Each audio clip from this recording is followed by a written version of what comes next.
week, we played. Wish I could change the sound for this.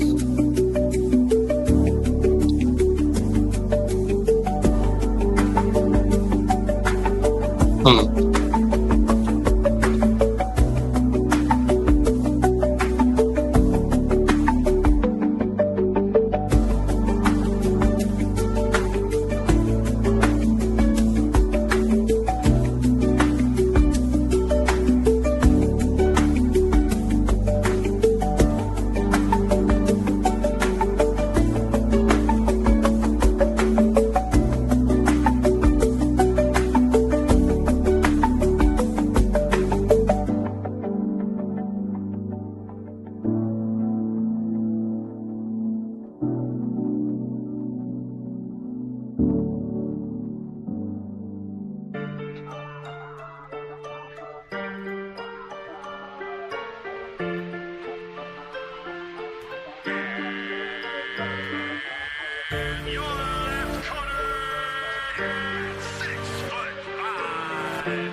What's up, everybody? Hopefully y'all can hear me well. It's your big brother Mac with my boy David, aka D Monkey. Welcome to episode 3 of Mack's Mind. We have a lot of good stuff to go over today. We're going back to the segment of Am I the A-hole? That's fun. We have a few of those loaded up. We have some interesting, crazy news if you guys have been following it. It's not political. This is about, it's called a 3-1 Atlas. 3-1 Atlas. So we'll be covering that too. It's a 3I or 3-1 Atlas, an object from another solar system? Question mark? So it's pretty cool. Yeah, I've been kind of paying attention to this. From the sounds of what they're making it seem like there's like they say they don't know yet if it's a meteorite or if it's alien life form. A visitor from And another it's solar crazy system. because it's crazy you say that because I think it was like 2 weeks ago, my buddy was telling me about some stuff about NASA. I don't know if you were aware, but NASA also was initially designed to do underwater searching at first. Yeah, I've And heard of until that. I've heard of recently, that. they Yeah. decided to change all their undersea aspects, and they gave off the story. And I did some deeper Yeah. searching into that, but when we start talking about that, I'll fill you in because Absolutely. it's Absolutely. mind blowing. It's mind blowing. Right. Yeah, no, it's crazy. I mean, a lot of people say too that like underwater, like because we've discussed we know all of over the land, but they say that like the underwater, like we've only discovered. I'm not going to give exact percentages, but a very little percent. Like we have not actually So discovered all most of all the that ocean or even information, close all that to. information is in those stories that I researched on. So I'll get into that. When you talk Absolutely. about the Yeah. stars in the skies, I'll talk Yeah. about the sea and the land. Yeah. So that's cool. I think what we're going to start doing is we're going to start adding into for our podcast is like a little clip of non-political news into the beginning, something that's just been coming up, just to kind of keep everyone on their toes and give someone some. Oh, okay, that's Because cool. Oh, that's this yeah. is like this is real stuff that's happening. The world is changing. The world's Hmm. it like we're not the only species that's adapting because No. everything 98% of this world is created off of living creatures. Right. Everything can adapt. That just means it's like they say the top of the food chain. That Yep. it's crazy, but Yeah. yeah, no, the world is adapting just like we are. So Yeah, you everything's know, here for a reason, man. Did you know that? So everything's here for a reason. Did you know that the balance with like the wilderness and stuff, right? So like with having predators out there like wolves and like bears and mountain lions and stuff like that, they help keep the ecosystem in check because then they kill off the deer or the other animals that otherwise they would be eating all the grass and then the grass wouldn't be able to grow. So it's like it's an interesting balance. I have to look into more of it and give more details next time, but it's really an What interesting. would you say? What would you say would be the most crucial animals of the species to kill off that will kill off the rest of them? And the only reason why I'm asking is because I researched this like a couple years ago, and I read the answer, and it gave the whole description, and it kind of messed me up inside because I was like, really, like what, like you could be able to find it, but Are you talking it's about like like there's a specific species that if we killed it off, it would be like a the whole domino, ecosystem a was a domino domino effect, effect. right? Yeah, Okay. What species is it? a mosquito. Really? If Yup. mosquitoes were completely wiped off the planet, everything else would. Why is that? Because the bug species that relies off the mosquito. Mosquito is more of the prehistoric, so that everything's based off of that. Once that is perished, all the others will just because the fish rely on that. The bigger fish that can be able to go on land, they get hunted.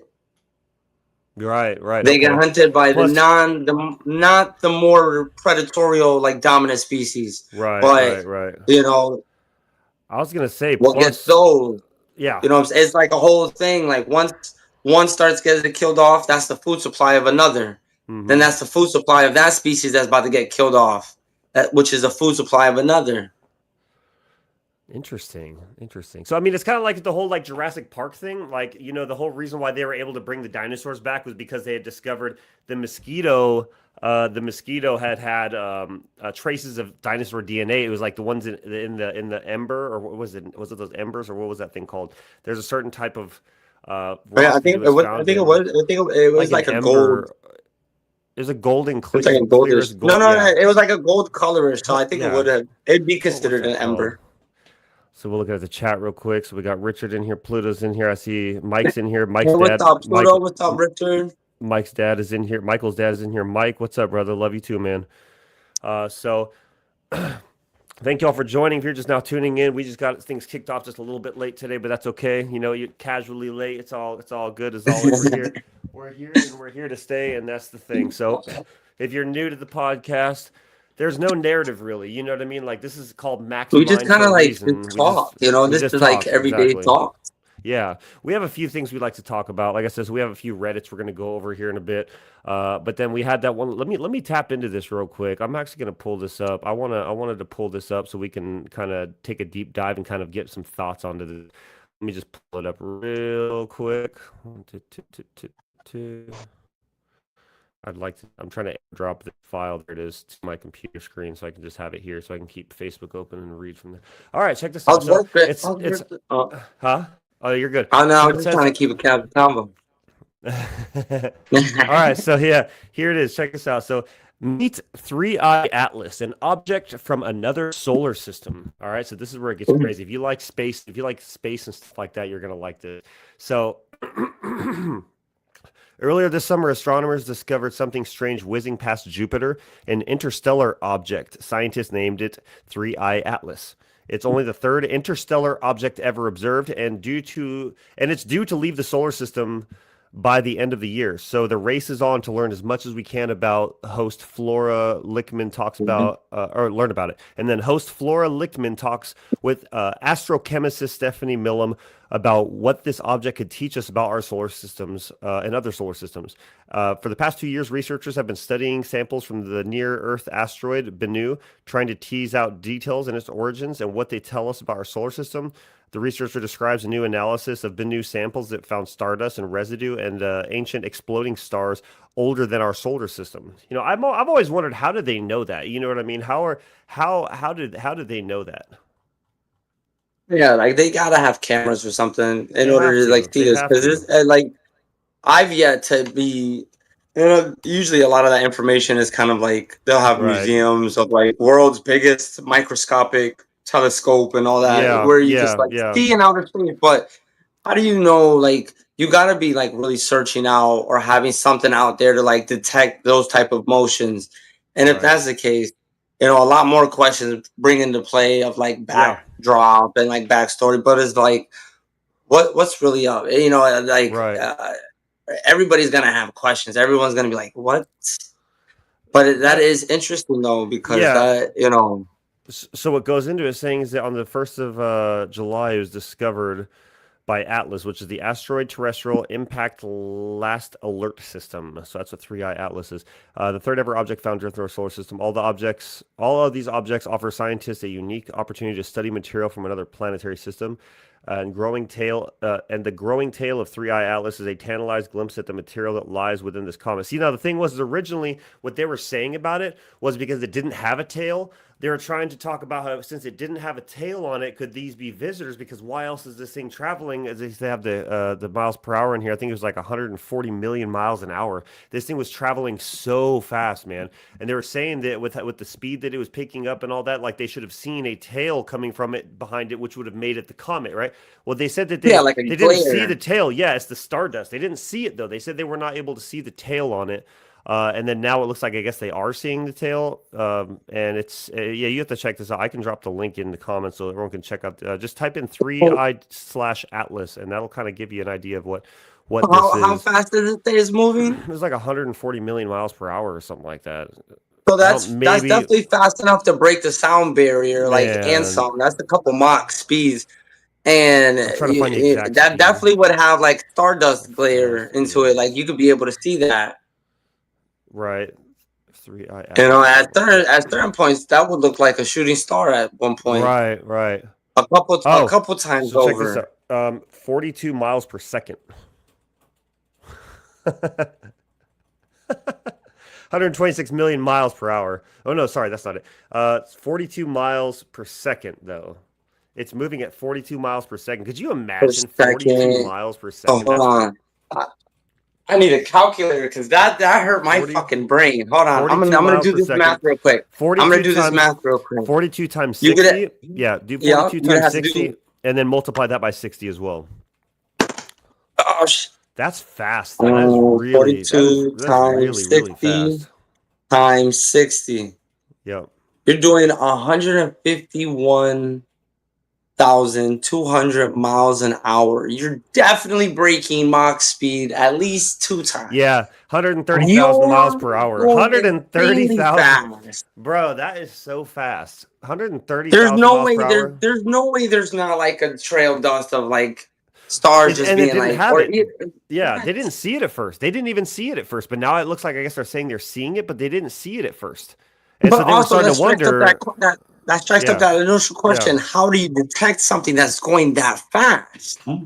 Like how? Yeah, because I think that what they're doing is by looking through their telescope up at it, and they're watching it travel on the telescope from here to here. They measure that distance from that star to that star. What is that distance, and how long it took to get from there to there? In 1 second, went from here to here. They broke that down, and then but you're right. How did they figure out how fast that was? I mean, it takes a lot of math, and I guess this is where a lot of the smart people that are good at math could figure this stuff out. But me personally, that's just a lot of numbers. That's you know what I mean?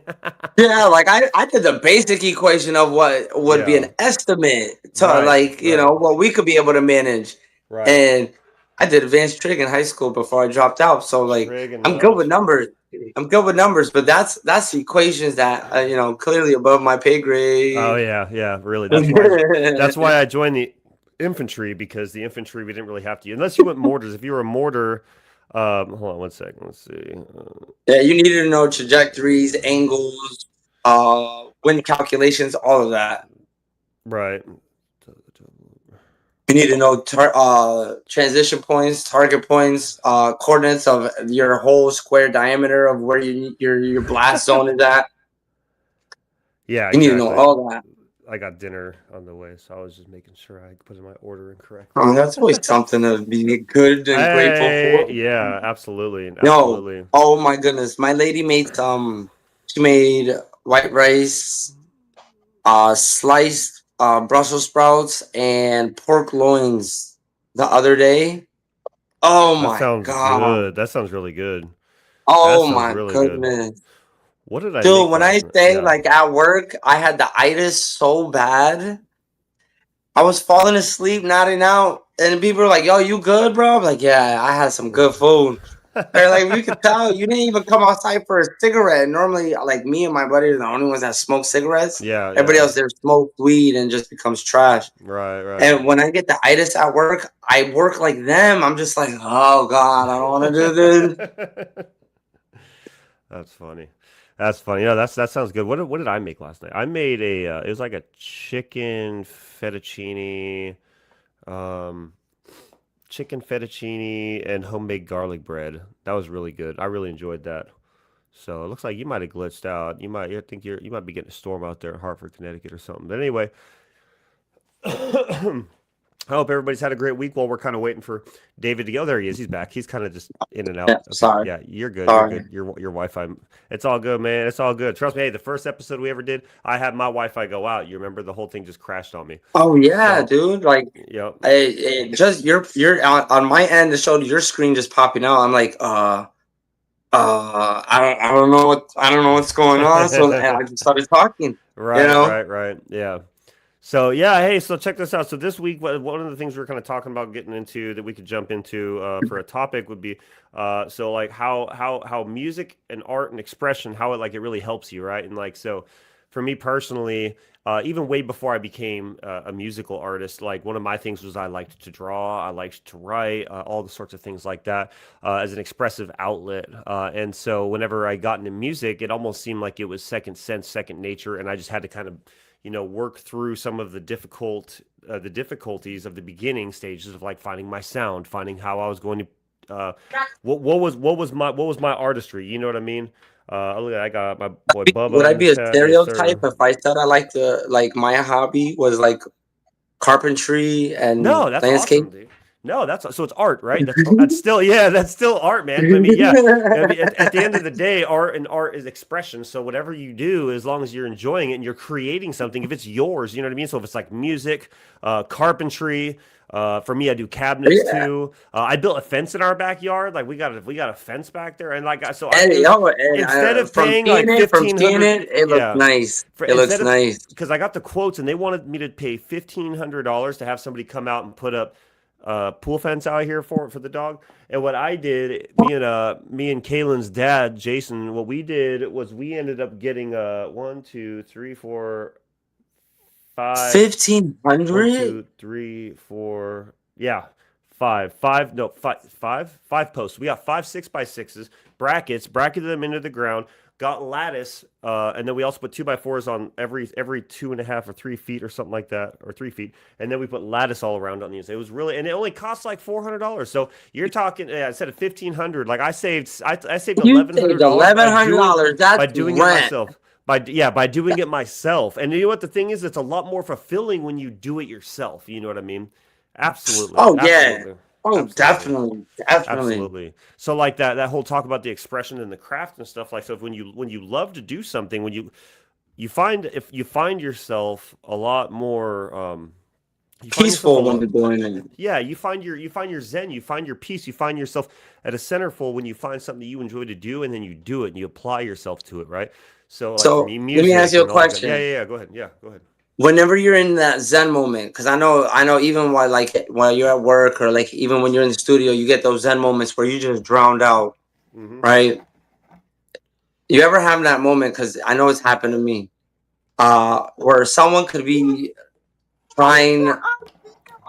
Oh yeah, go ahead, go put Mika on. Go. That's my Okay. goddaughter you guys hear in the background, Yes, David's I'm daughter. sorry. Anna, you're fine. You don't gotta be sorry. You need it's Family. bedtime, so go put your bedtime story. Go. So like you'll get it's like a huge zone in to where like everything else is tunnel vision, tunnel sound. Like you don't even hear outside sound. Right. And someone could be trying to get in touch with you, like even just in your presence, like, hey, for like a solid 10 to 20 minutes, and they're just like non compliant towards your presence. You're just like in that zone. Yeah, so like for the most part, whenever I go to write music, I'll come sit in the studio. You know what I mean? And I'll write. And Miss Mac, she loves and respects what I do with music, so she lets me get in here and do my thing. Sometimes she'll come in and check it out whenever I'm like, "Yo, check this out." But for the most part, whenever I come in here and I start putting the pen to the pad, so to speak, then it's always a very peaceful environment no matter what the case is, because you know what I mean, like I can sit in here now that I have my own studio, and I can put whatever beat on that I want to write to, put the headphones in, or you put the speakers up, and just Right, let right. into it. Yeah, so it's not so much about, I mean, if there's anyone that bothers me when I'm making music, it's you, because you video chat me while I'm making music. I'll be over there writing a song, and then I'll start to see you come in, and that's what's funny, because almost every time that you call me during the day and I answer it, you see me with the headphones on. You see where I'm Yeah, at. It's yeah. like I it's be I clockwork. be feeling bad too, because I be feeling like, No, man, what if don't. he was just right in the zone and I interrupted that? Because Oh, you would have got ignored. that. I would have hit decline if I was really in the zone like that, David. If I was really in the zone like that, I would have hit decline You respectfully, know that obviously. that Respectfully, obviously. that explains a couple moments. So now that I know Yeah, that, yeah, that yeah. explains a lot. And it's Because no I'm offense. not It's gonna no lie, offense. there's been no. There's been a couple times where like, you know, uh we have set up for our gaming days, because as we talked about a couple times, we get down on the games and we get down and dirty with that, and so we'll get a day set up, and it's like, all right, we set a time. I'm going with the time, and I'll call him like 3 times. I'll call you, bro. I'll call you like 3 times, and it'll ring 3 times. It literally each time it'll ring 3 times, and I'm just like,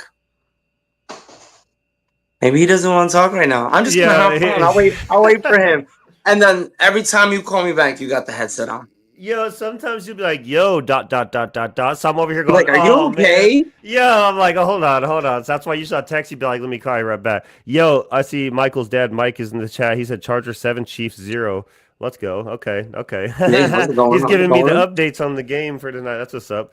Not a Chargers or a Chiefs fan, Broncos fan, but we all want the Chiefs to fail. So go Chargers, I guess, tonight. Yeah. So speaking of Michael, because we're talking about how creativity and expression. When I first met Michael, I wasn't making music.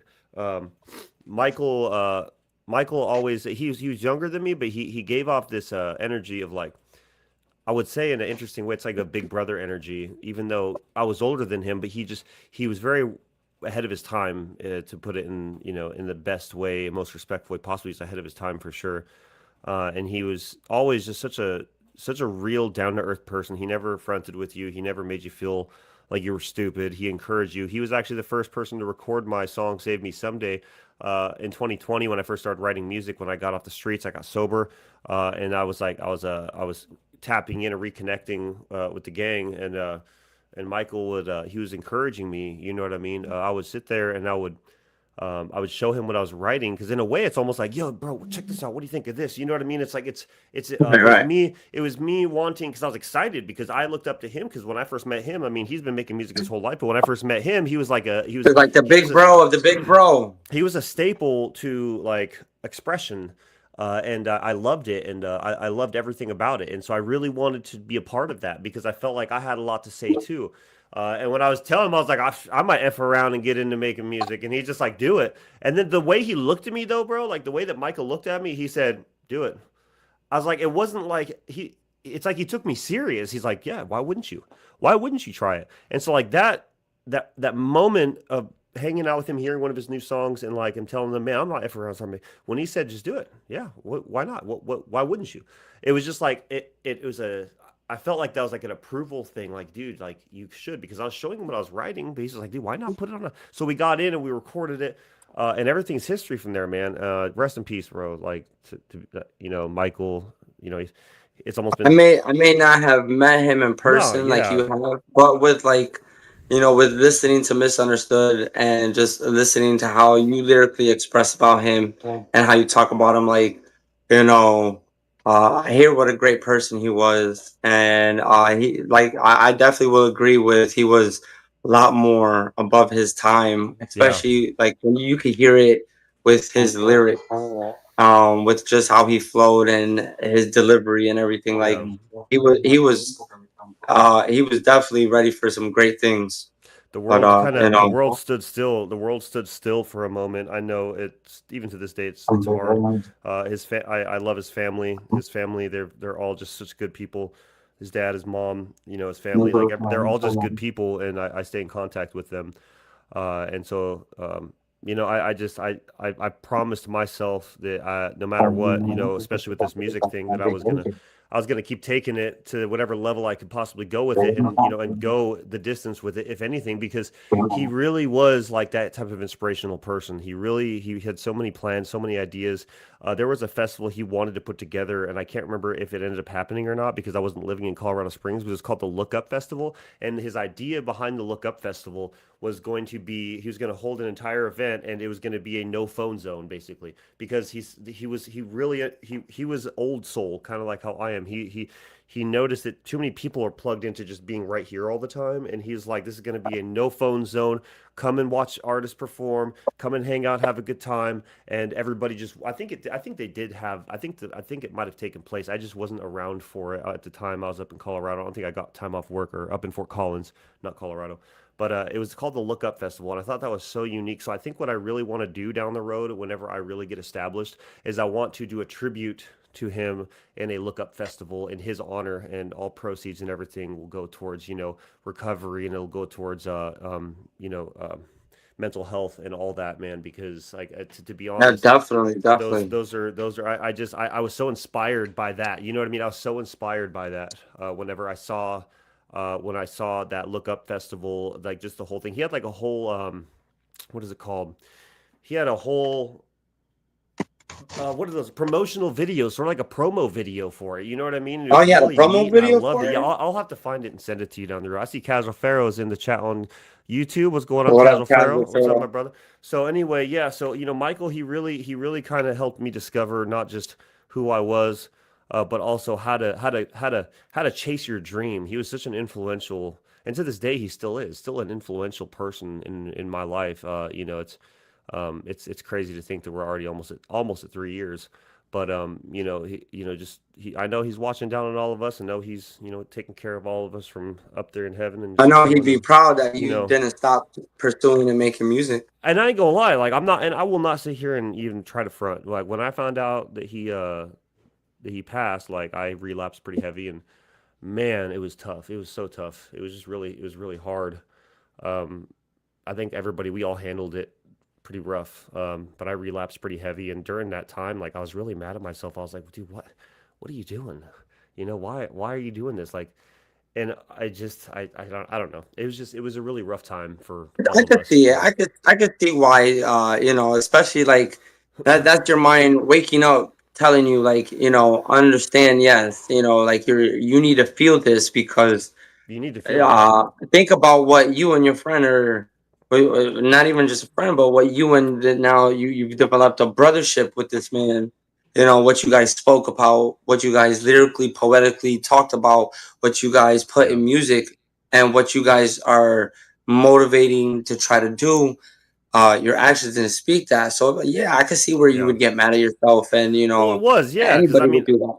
yeah, because I wasn't happy with the fact that that I just lost a friend, and it was the first thing my brain tries to tell me is to, go and fall backwards a little bit, and like it was just I was harder on my. But then that's around the time that I decided to pick up and leave Colorado and move to Arizona, was because I just felt like I just needed a whole new look. I just needed to just turn the page, and then just start over fresh. And so here I am now, and I see in the Facebook chats I see my sis Crystal says Chris is screaming hi. Hi, Chris.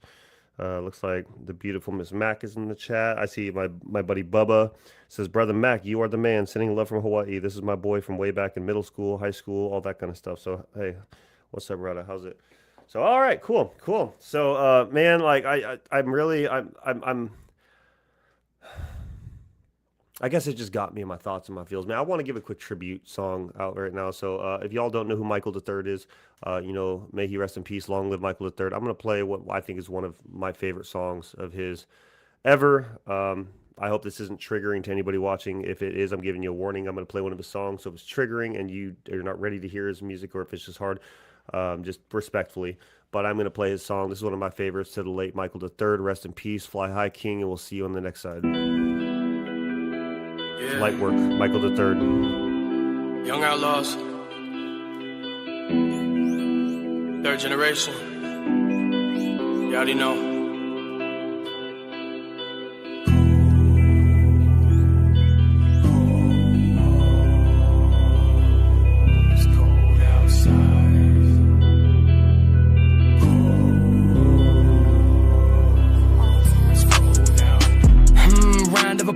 Drink after drink, cause it's good for the cause. Withdrawals, clenching the jaws. It is what it is, but it ain't what it was. Just a bunch of pissed off outlaws wondering how long they could prolong. No song could ever explain that feeling you get when you know that your head handcuffs to your wrist and the girl that you're with is an evil bitch. Not sure.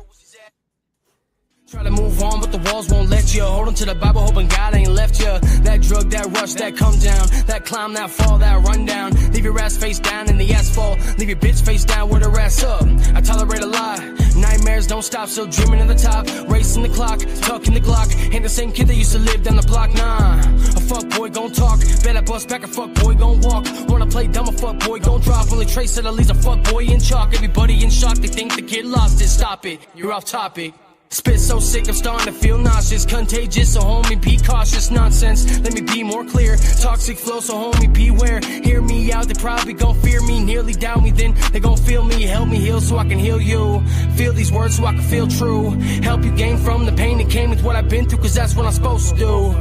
That's what I'm supposed to do. That's what I'm supposed to do. Yeah. Yeah. Take care of my light work, huh?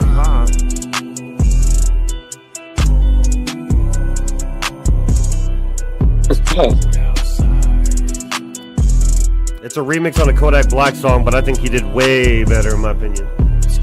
But you won't never see my hands in the sky. I'ma keep running till I get what's mine. Only in the rise, the truth is a lie. Just another fell in with my money and my time. But shit, I've been running out of both. Legs getting tired, now I'm running out of hope. I wish I was alive, was this all was a joke? Was I smoking dope? Was it my only way to cope? But goddamn, everybody got problems. But you ain't alone, I got an army at the bottom. I've been back for a while. That's 3 cat eyes, stick a bitch with a smile. Man, they coming for the kids, should've took that to trial. Didn't do shit and that is not denial. Same old me, man, I ain't no fiend. But I still do drugs till I cannot see. So help me heal so I can heal you. Feel these words so I can feel true. Help you gain from the pain that came with what I've been through. Cause that's what I'm supposed to do. And that's what I'm supposed to do. That's what I'm supposed to do. Yeah. Taking care of my light work, huh? Rest in peace, Michael. Anyway, there was no radio edit on that. I had to just go grab that off YouTube because I really wanted to give him a shout tonight. Just because he's passed on to the next chapter, and I truly feel like that he was ahead of his time for his age. You know what I mean? He was just such a good, honest man, down to earth. And there's Mike right there. That is your boy, Mike. That is your boy, and we all miss him dearly. Rest in peace, Michael. You're with us in our hearts every single day. Shout out to you from here, keeping 3 to the sky, always. So man. So that's just dedicating the show to Michael today, man. He's just been heavy on my mind as well. You know what I mean? Just because when I think about the progress of how far I've come with like the development of my music journey and how I became the artist that I am today, it stems from, the inspirations. And the biggest inspiration to me was definitely the way that, that my people, Mike, Nina, Hayes, Bino, Blitz, Josh, all you guys, Casual Pharaoh, all you guys out there who, just push me. And of course, outside of the music industry, I have a lot of friends and fans and family that are also really supportive as well.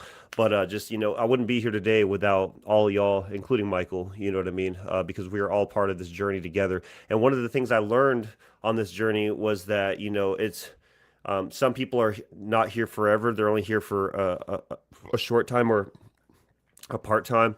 But it's about what you can take away from that experience, and so especially when someone's gone too soon like that, it's hard to comprehend, and it's hard to sometimes see the good in loss, and it's not ours to dictate if there is any good in loss, but with every person that you encounter in life, there's either a blessing or a lesson in it, and Michael was a huge blessing to me and many around him that knew him as well. He was a light in the shining dark for sure. As y'all know, I mean, if you've heard "Misunderstood," it's your favorite song. I think that's your favorite song, right? That I've ever done. Me and Michael. Yeah. That that was our song. We had so much in the works too. Like we had like a whole That EP song we were gonna actually, do. like, whenever I get, you know how, like, all right, if for any obviously recovering addicts or whatnot, like, Right. there's always going to be a mental thought, like, to go back. There's always going to be that little, like, mental thought in the back of your mind. Usually for Yep. me, whenever I feel like that smallness starts to, like, get larger, I Yeah. throw that I throw that song on, bro, and it checks me. Like, I get to an ease, and it just checks me, and it's just like it I love that puts though. it away.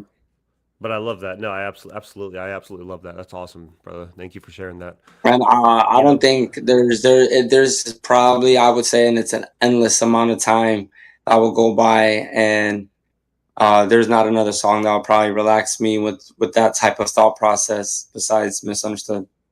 it's just like, you love it because it's slower, but it's very direct. You know what I mean? It's like it's so raw. It puts you right in the moment of I mean the title says it all, misunderstood. You talk about a couple people in the song who, we had our own run-ins with life and the obstacles and the things that some people encounter that they seem like they're meant to break you, but when you get past them, it's like then you have a story, then you have something to talk about after that. And that's one thing that I could definitely say that I'm really happy for as an artist for myself, is that I can look back at some of those times from where we've been, and I can use what I've learned from those moments, and I can put it into a song that that helps people. You know what I mean? It's crazy that music Right, actually right. can help you. I mean, when you're in the gym, there could be a song you're listening to that really you just absolutely love it. When you're just driving down the road, there could be a song that when you're driving down the road, listen, it just helps you drown out. When you're, just Oh, I got music is, one. I yeah, got one. yeah, And this is yeah, this yeah. is kind of crazy, right? Let the bodies hit the floor when you're driving down the road on the highway, bro. Come on, man. In You the know you're military, ready. look, in the military, whenever we were out training, we'd throw that on one of our loudspeakers when we were out there. Let the bodies hit the floor. You know what I mean? We had what was auxiliary jack. We had like a little auxiliary jack in the striker that we spliced the MP3 and we plugged it into the outlets in the truck. So that way, when everyone puts their headset on, You you could guys made a hear. Jimmy Rig We topper. Jimmy rigged, yeah, we Jimmy rigged it, yeah. So when we're riding our strikers, we could listen to it, and like we'd have, I think is our RC, he'd be the one running all running all the You music, know, taking requests. Because that- sometimes those movements were long, man, hours worth of movement, like in those trucks, those strikers. For tall people like me, that's not comfortable either. Those strikers suck, dude. Those strikers sucked.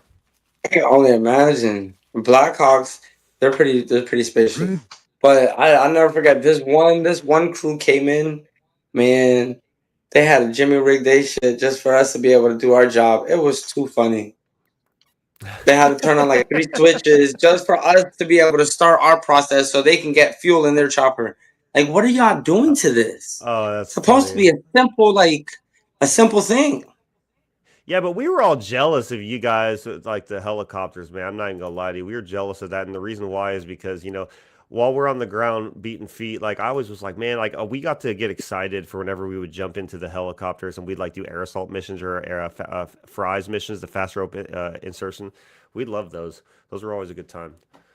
Oh, Yeah, dude. good So old whenever we days. would have our like field missions and whatnot, and they'd have Hmm. that, man, it was great. I love being a fielder.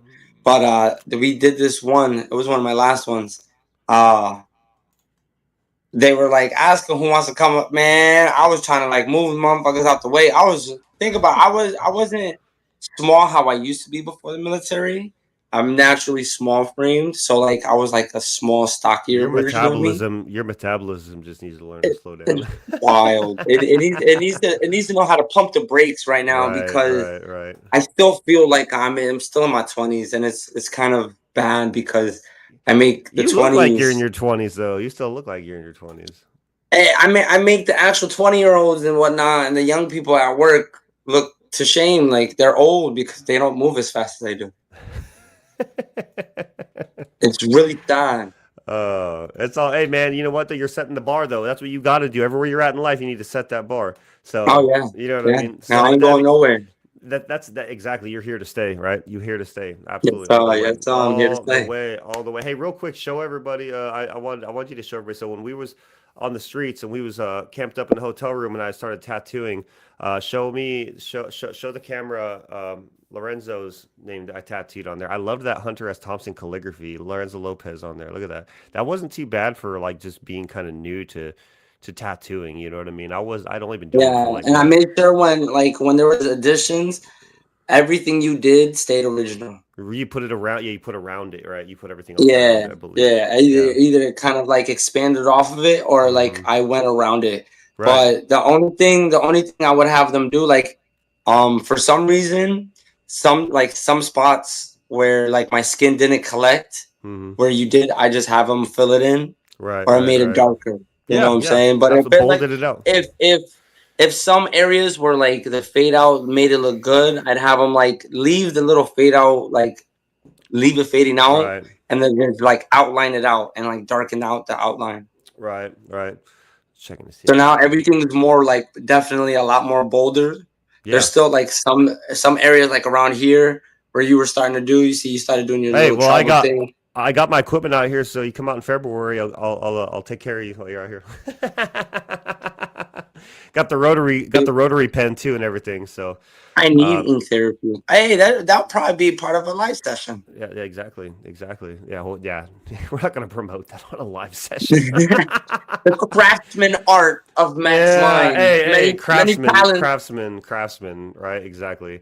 All right, so hey, so to kind of sum up like what the topic was today, man. So like just know that expression is everything. So whatever it is that you're passionate about, that's yours, that you know that you have nothing but love for, please don't ever hesitate to just make that everything for you. You know what I mean? Because there's too many times where too many people in the world kind of, they look down and they say get like, oh, be more realistic about this or that or the third, or they want to, but who cares what they think? You know what I mean? Like at the end of the day, it's your Right. journey. You're It's not what doing you it for do. them. You're doing it for So you. It's what yeah, you love. yeah, do what you love. Don't do what the world wants you to do. Do what you love. Obviously within reason, because we're not going to sit here and say, I want to make GTA a real life thing. Like, calm down. That's not, no, we're not talking about that. We're talking about I mean, express. there's those that did that, but look at the outcome of what they, Right. what they loved was a Right. society based on confinement. But Yeah. that's neither here or there. Right, exactly. So yeah, just chase your dreams. Whatever it is that you want to do, make sure you do it. Like that's really like what life's about. I've learned in 35 and a half short years of living. I've learned that, it's about what you want and what makes you happy. And you have to be willing to chase that. You have to be willing to chase that dream the way that you chase that high if you're a recovering addict like I am. You know what I mean? You gotta be willing to put your No, all and like it's that's the what made same. me, yeah, It's yeah, the same type of fight. It's the same type of fight. yeah. If you and think back, not to put yourself back into that mode, but think back what you were willing to do to chase what you really wanted at that time. It's the Yeah. same effort of what you want to do now. It You really really is. want to Yeah. love to do that. You really want to do that. Give it that same energy, not the same quantity of quality, because then Right. that's backstepping. But give it the Absolutely. same energy of that willpower of wanting to do what you love. Absolutely. Absolutely. And then you'll find your results. You'll see the results there because everything you put Oh effort yeah, into, you're going to, I mean, if whatever you put effort into, it's some sort of law. I can't you remember get the what law it results is, equal but back. you get the results equally back. If the more you press into something, the more you're going to get a reaction out of it. So if you're pressing into a dream, like for me, if you would have told me 10 years ago, by the way, down the road, you're going to fall into addiction, come out of addiction, you're going to become an artist and you're going to be, I would have looked at you and laughed because that did not seem like that's who I was and that's what I was meant to be. Even though I knew I wanted to be something. I wanted Did something. I you didn't know what, but I did you wanted to watch? be Did something. you used to watch wrestling back in the day? Yeah, oh yeah, oh yeah. I like Stone All Cold right, Steve so Austin. look, That was my dude right. back in You the if you day. would have told yourself that, you would have gave yourself the Rock eyebrow, like, and you would have tried to do some like the Rock Like, eyebrow. I'm like, what are you talking about? yeah. He does the whole like, yeah. So one of my favorite wrestling matches was a cage match, and it was Stone Cold Steve Austin and The Rock versus The Undertaker and Kane. I thought that was one of the coolest wrestling matches. Like, 'cause Oh I man, was convinced it was real. I was so convinced that wrestling was real. So like whenever they like body slam and throw each other down, I'd be over there as like a 7-year-old going, "Oh, what? Oh my God, that was Dad. Did you see that?" And my crazy. dad's like totally unamused, going, "I'm like, dude, he hurt him, didn't he, Dad?" And he's just like, No, he didn't really hurt him. I'm like, what do you mean? That looked like his leg. It's just crazy. It was so crazy. Wrestling was my thing back in the day. Dinosaurs, Yeah, wrestling. same. Yeah, My favorite, Jurassic my Park and favorite tag wrestling. team was Shawn Michaels and Kevin Nash. Oh yeah, yep. Did you ever remember when the blue, not Blue Falcon? What was his name? Uh, Steve Hart, I think his name was. Was it Steve Hart? No, one of the Hart brothers. But he died actually. He legitimately Yeah, died. He yeah. was like Owen he was Hart. being Owen Hart. Owen Hart. He was being suspended from the rafters, and it was supposed to be his stage appearance, and he was going The to Blue come. Blazer. Yes, and then he ended up like the cable snapped and he fell like 80 feet to his death, and like they had to like cut the channel. Like, and as a kid, I didn't understand what was going on, so I was kind of just like, "Oh, what happened to the wrestling?" Because then like a new station came on, where it was like a new channel, a new You show, know and how I'm like, sad I "What was? happened?" I had Because I just didn't got out the know. shower. I had just got out the shower and then it cut off and I missed everything. So I never saw that. And we didn't Right. have internet back then for where I could just No, look up yeah, the you clip couldn't. or look it No, back up where they got the live feed where you could rewind it. right. We didn't have that back then. You know, That we're wasn't the we're not thing. dinosaurs, but we didn't have the technology we have but now.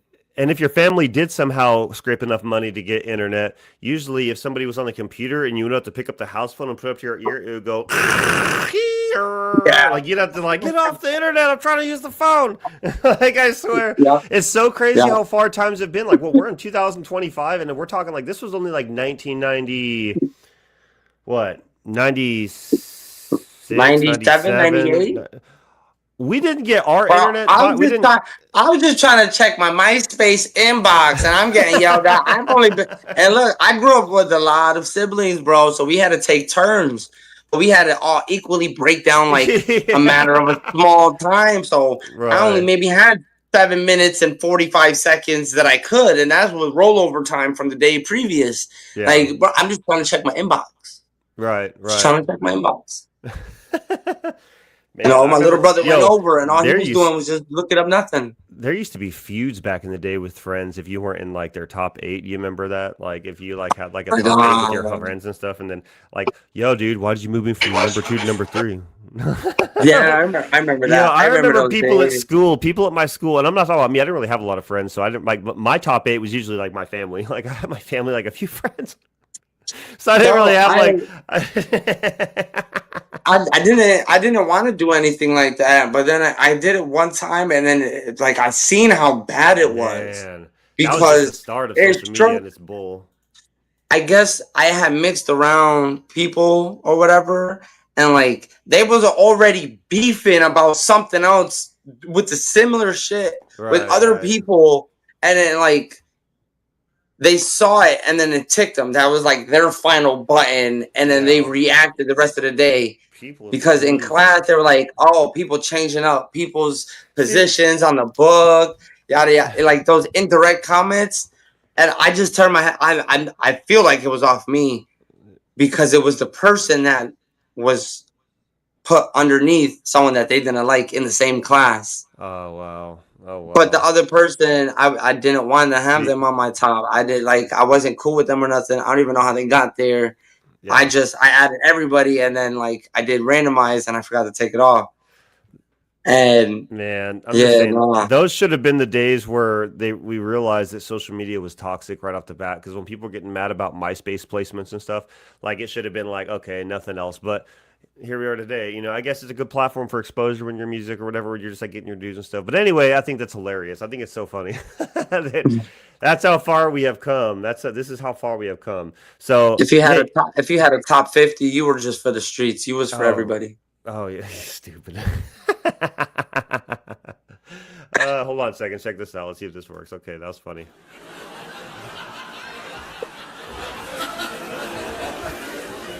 I swear some shows have that button. That way, like whenever, like the sitcoms or like certain news stations, like they have like Yeah, the it's laughing or like the one of those. applaud. It's like a voice box. It's like a voice box. Yeah, You it's have a like 4 or 5 sample. buttons, but Yeah, you gotta plug it up and like insert and which button does what. right, right, right. All right, so now let's see. Let's see. Can you guys? Yeah, I can see the YouTube chat. Casual, you just popped in. What's up, Casual? I see Whitefield's in Excuse here me. too. All right, perfect. So now we're gonna jump into actually one of my favorite parts of the segment right before the music review. So let me get them going real quick. Oh yeah, you know what time it is. All right, so courtesy of Miss Mack for sending these in. These are going to be the Am I the A-holes for the week. We have 4 Am I the A-holes. So the way that we're going to do this, y'all, is we're going to read the topic, read the description, and at the end of this, I'd love y'all's feedback in the comments about what you think. Is this person the A-hole, or are they not the A-hole? I'm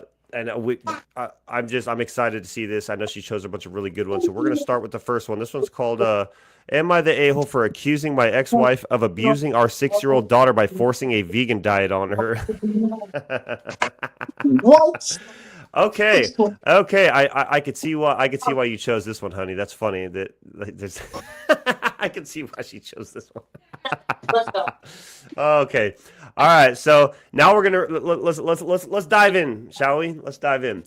This one already got me head stumped already. Yeah. Well, it's funny because the reason why I'm already laughing at this is because I'll tell you later. But yeah, it's funny because some people out there actually do try to force vegan diets on their families, and yeah, well.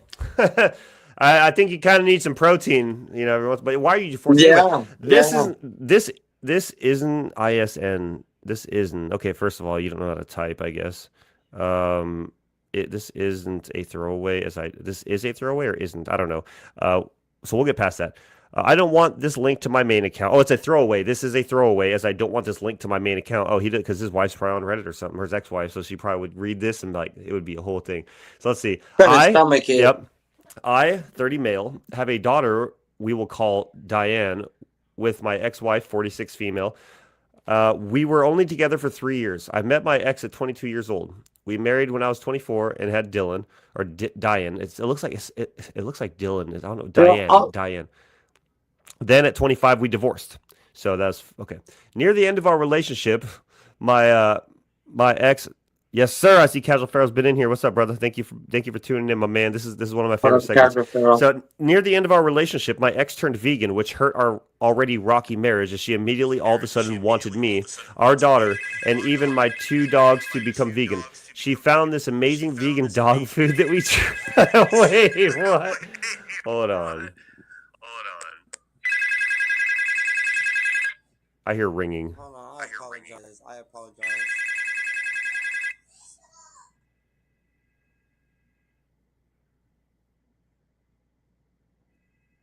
All right, you good?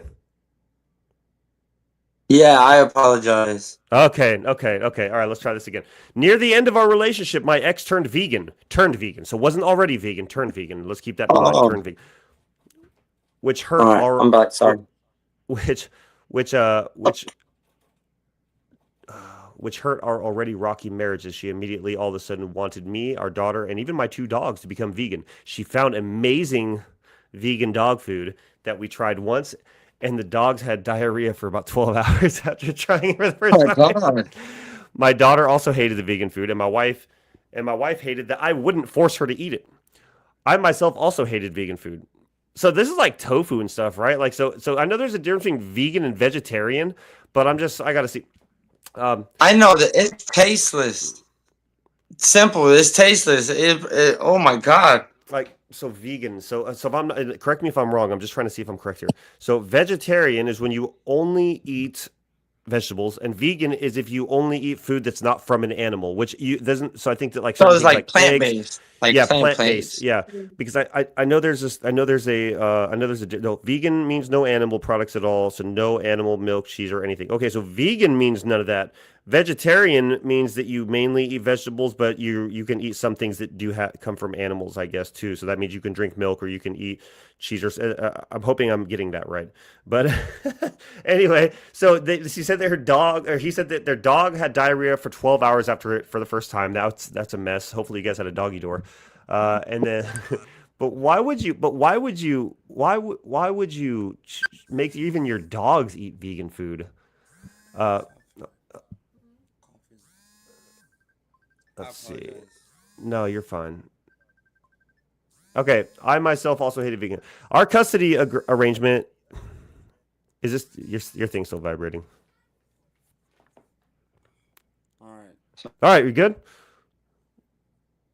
I know everybody's deciding to call you right now. Everyone's deciding to call you in this moment. All right, just so we can set the playing field again real quick. Sorry about that, y'all. this guy's ex-wife, back when they were still around for the last few years, forced everybody to go vegan, including the dogs, which I don't understand that. That's really stupid. So now it says at the end, I myself also hated vegan food. My ex-wife married Diane's stepdad, and this is where I think the problem started, as my wife didn't really force our daughter to be vegan till stepdad came along. Our custody arrangement is Diane comes for me on weekends and goes to her mom's during the week. For the past year, my ex-wife and her husband have had our daughter on a full vegan diet whenever she's over there and tries to get me to enforce the diet, but I haven't. She's also been educating our daughter on the terribleness of the meat and dairy industry. The result is a daughter that I think is not getting the proper nutrients as she's always groggy. She's been less energetic. She's very irritable and seems to always be tired. That enough is a concern. But she also cries every time she comes over and sees my dogs chase a squirrel because it's hurting animals. Cries if the clothes I have here might have wool in them because it hurts to sleep. She cries when she sees honey in my cabinet because I was abusing bees to get it.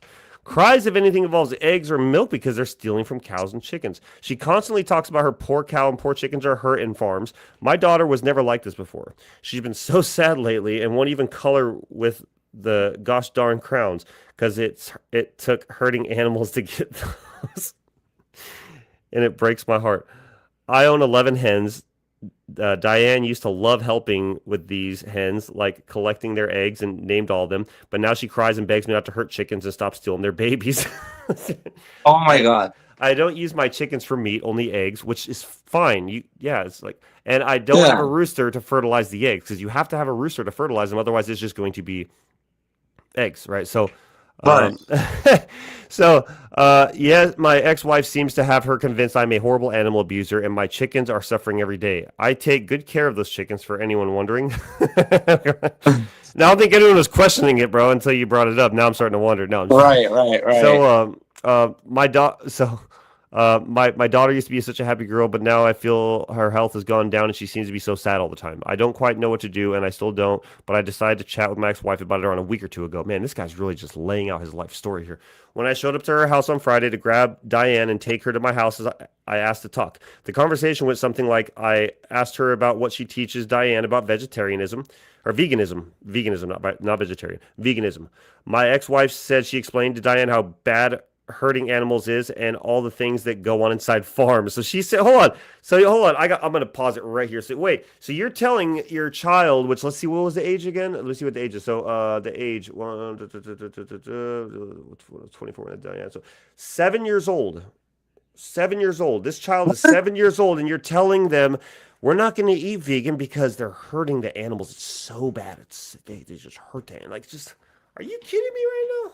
Hold on. Traumatizing this child for a meal. Yeah, why? Because you're but the funny thing is, it isn't like this his ex-wife was like vegan her whole life. It says at the top that near the end of the relationship, his ex turned vegan, and they were together for what looked like 3-4 years. They were together for 4 years. Near the end of the relationship, she suddenly turned vegan and started pushing that on everybody else, including the dogs. That's where I have the biggest problem. If I'm going to tell you right now, you do not force a dog. Why would you push a dog to eat vegan? Why does your dog need to eat vegan food? That's where that's the.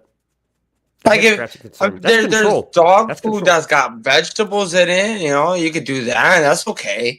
But like full vegan, it's just flavored dog food. That's it.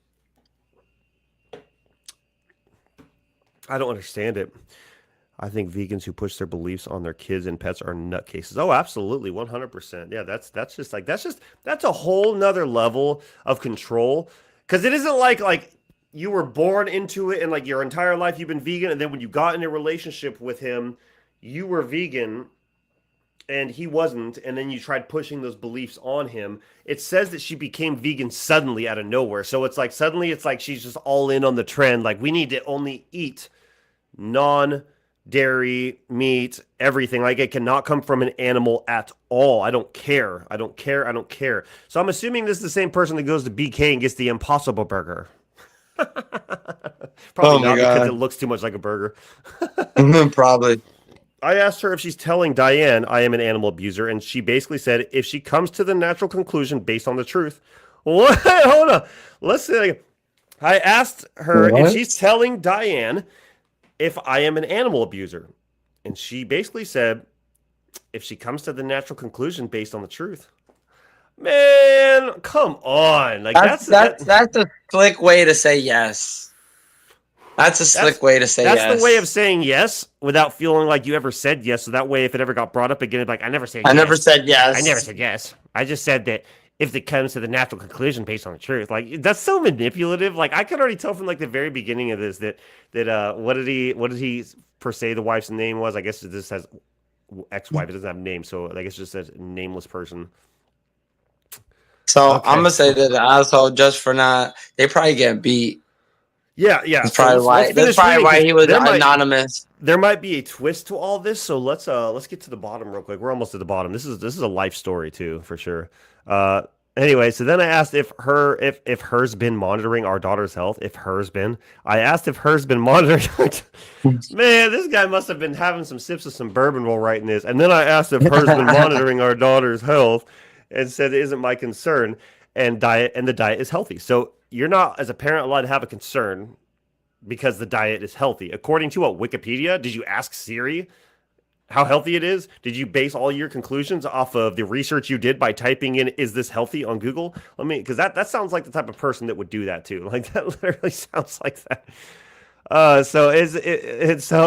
It is totally my concern, is what he says. And from there, I got angry and turned into an argument where I said my wife was abusing Diane by forcing this diet on her. My ex-wife did not like this, and she started screaming at me. Total controlling person. If you're not right, you're going to scream. And in a moment I'm not proud of, I screamed back. Okay. You sound like a controlling person too. Yo, look, Josh made a good point. A partner that is 16 years his senior is manipulating him. So yeah, she's trying to be a mom to him and their kid, but she's like trying to establish. Oh my god. Pluto says natural conclusion. AI's that's an AI answer. Yeah, really. That's such an. He says, "Are you sure your ex-wife's not like a robot, like an artificial intelligent robot?" She's like, if she comes to the natural conclusion based on the truth, then I guess that you're correct. Like, and what is your concern? Like, I don't know. I mean, my wife is now involved in my family, who I am now in low contact with. There's a long history there. They didn't like that. Divorced my wife, and now okay. So, my wife has now involved my family, who I am low contact with. Long history there. They didn't like that. Divorced my wife. They didn't like that. I divorced my wife. And they also didn't like. Yeah, they didn't like. And now my family's telling me. It sounds like that bourbon comment you said earlier really is sticking, because this man was sipping on something. Yeah, it's the way he's typing this is really interesting. I'm like trying my best, y'all. Just bear with me. And now my family is telling me not to be so cruel to the mother of my child. Yo, she's got his family manipulated too. She's got his family wrapped around her finger. I'm sure as soon as like they got divorced, that she like stayed in contact with with his parents and just continuously just inserted that controlling narrative of like the veganism. And that's wild. Like that just sounds like a manipulative person, and it's a trend too. So I'm sure that like by now she's probably not a vegan anymore, and she's pushing some other agenda. I do not feel I was cruel. I feel I was honest. Well, that's your side of the story, I guess. So, Josh says she probably went to school with his mom. This is like payback or something. That's a good point. This is like payback. Like, she never loved him. She only dated him in his 20s because she was in her 40s and he was in 20s. Like, my God. One of those revenges that last like years and years. Generational twist is what that is. It's a generational twist, like plotting on like a revenge for a long time. Because like maybe his mom and like his ex-wife were like friends in high school, and like the ex-wife got beat up by his mom, and so like down the road, like she inserted herself into his life, and like when she got him out of the grass, it started like turning him vegan and stuff. Like, what? Damn. Okay, so anyway, my daughter literally seems depressed. I'm not proud at all for yelling at my ex-wife, but I also feel like I was justified in my anger at her. I don't care what my wife does. I I care about how it affects Diane. So it's funny because he says my wife 1 minute and my ex-wife another minute. Like in the same sentence, actually. Here, this is no period break. This is a comment. I am not proud for yelling at my ex-wife, but I also feel I was justified in my anger at her, as I don't care what my wife does. Okay. So wait, is your wife involved in this too, or is it your ex-wife you're talking about? I think he's not over her. I think there's like some lingering feelings there. He's still calling her his wife, like ex-wife and wife in the same sentence. I don't have many people to talk to, and I'm feeling a bit guilty after all that. No, okay, so he no, misses her. That's what it is. yeah, I think so too. I think so too.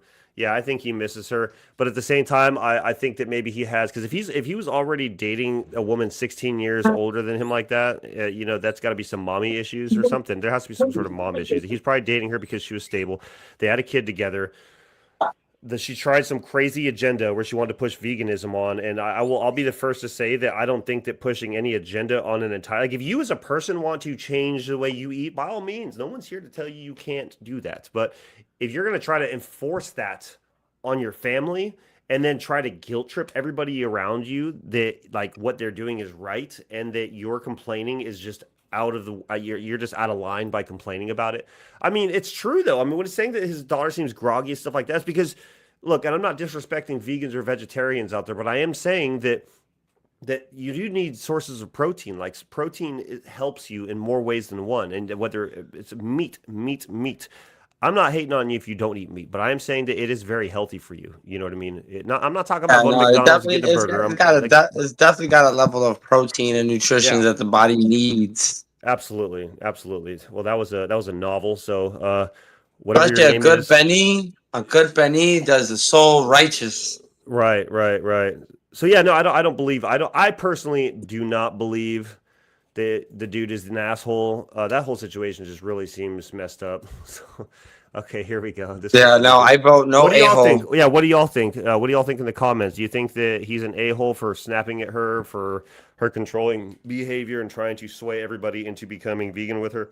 Because like I said, I'm not about telling you that you don't have the right to choose. If you would like to go ahead and change your lifestyle around to doing that, by all means, have fun.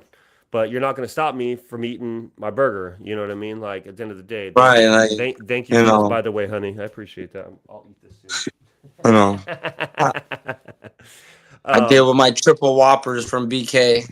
Yeah. Oh, yeah. BK. Okay, so I do like BK. But there's a place out here called Habit Burger. The Habit Burger is probably one of the best. It reminds me of Big Al's from Fort Collins, which is it's a really, really good juicy burger. But yeah, I don't think so. Josh says hell no. Miss Max is not the a-hole. Anyone on Facebook? What do you guys say? Nobody's saying anything on that one. Okay, so is this guy, Mr. Anonymous, an a-hole for that? All right, so now that we knew his life story, we're going to move on to the next one. This one should be funny. Am I the a-hole for not wanting to help my mom and her fiance with her disabled child? What? What? I'm gonna start off with damn. Hold on. Am I conflicting with saying no, not an a-hole? Like before you even hear the story, you're like, yeah, no. But what? What the heck? I see Van Demand just jumped in here. What's up, brother? All right, so let's here's the title again. Am I the a-hole for not wanting to help my mom and her fiance with her disabled child? All right, here we go. So like your sibling, your brother? Well, no, because it's his mom and her fiance with her disabled child. So yeah, wouldn't that be your sibling? Oh, damn. Now I sound like an asshole myself. I said no. I, 20 male, moved out of my mom's, who's a 42 female, house a couple of years ago when I went to college. Until 10 months ago, I had my own room there, but her fiance, 45 male, has 2 kids, 6 male, 4 female, and they moved in with her. The 4-year-old has a host of disabilities. I know they have a seizure disorder. I know they have a seizure disorder. Like they both do. They both do. I know they have a seizure disorder and a condition called osteogenesis imperfecta. But I believe there's another one involving paralysis or spasms to the stomach, esophagus. My mom took classes for 2 months before her fiance moved in so she would know how to take care of his daughter. Her fiance ex, Her fiance's ex is totally out of the picture, so mom decided she would need to step up completely, which I get. All right. I have been back twice since mom's fiance moved in with the kids. So it is like his it's his stepbrother. So Okay. these would be his step siblings then. I have been back twice since mom's fiance moved in with the kids. The first time was at Christmas, and I stayed with my grandparents because my old room went to the 4-year-old, and there was no spare room for me. My mom was disappointed, but I pointed out it would stop me getting in the way of their routines. I guess because those children both have a gang of disabilities. The second time was late. He's looking out. Yeah. So I can appreciate that. The second time was late June, early July, when I was home for a few weeks and again stayed with my grandparents. Mom offered to buy a pull-out bed for me, but I said I was good with my grandparents. When I was home and whenever I went to mom's, I was asked if I had looked into taking the same classes.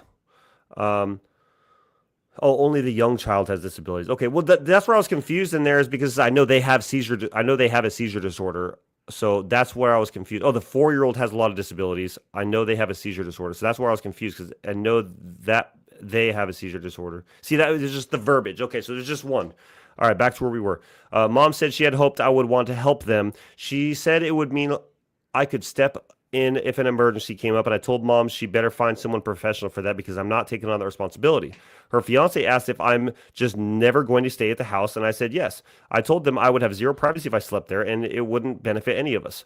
I pointed out how they'd be so busy anyway that I wouldn't have time with mom that much, and I get just as much staying somewhere else and planning ahead of time to visit when she's not super busy. Her fiance then said it sounded like I didn't want to learn how to care for his daughter and plan to be limited involved with him and his kids.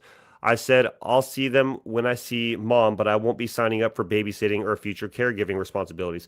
Let me pull up right there real quick, though, because if that's literally what you said, then yeah, you're a jackass. And the only reason I'm going to say that is because no, it's not your responsibility to take care of them, but with your mom's choice with bringing this guy into her life and them being engaged and having those children, you don't have to be such a jackass about it, saying that I won't be signing up for babysitting or future caregiver responsibilities. Like you could just say, look, I'm not comfortable. I would love to be, there and hanging out, but I personally do not feel comfortable with being in charge if something happens, especially because I don't know what to do. But if you said it this way, which I don't want to sign up for babysitting, like I hear so much sarcasm in that. So far, I do think you're an a-hole. We're almost to the bottom.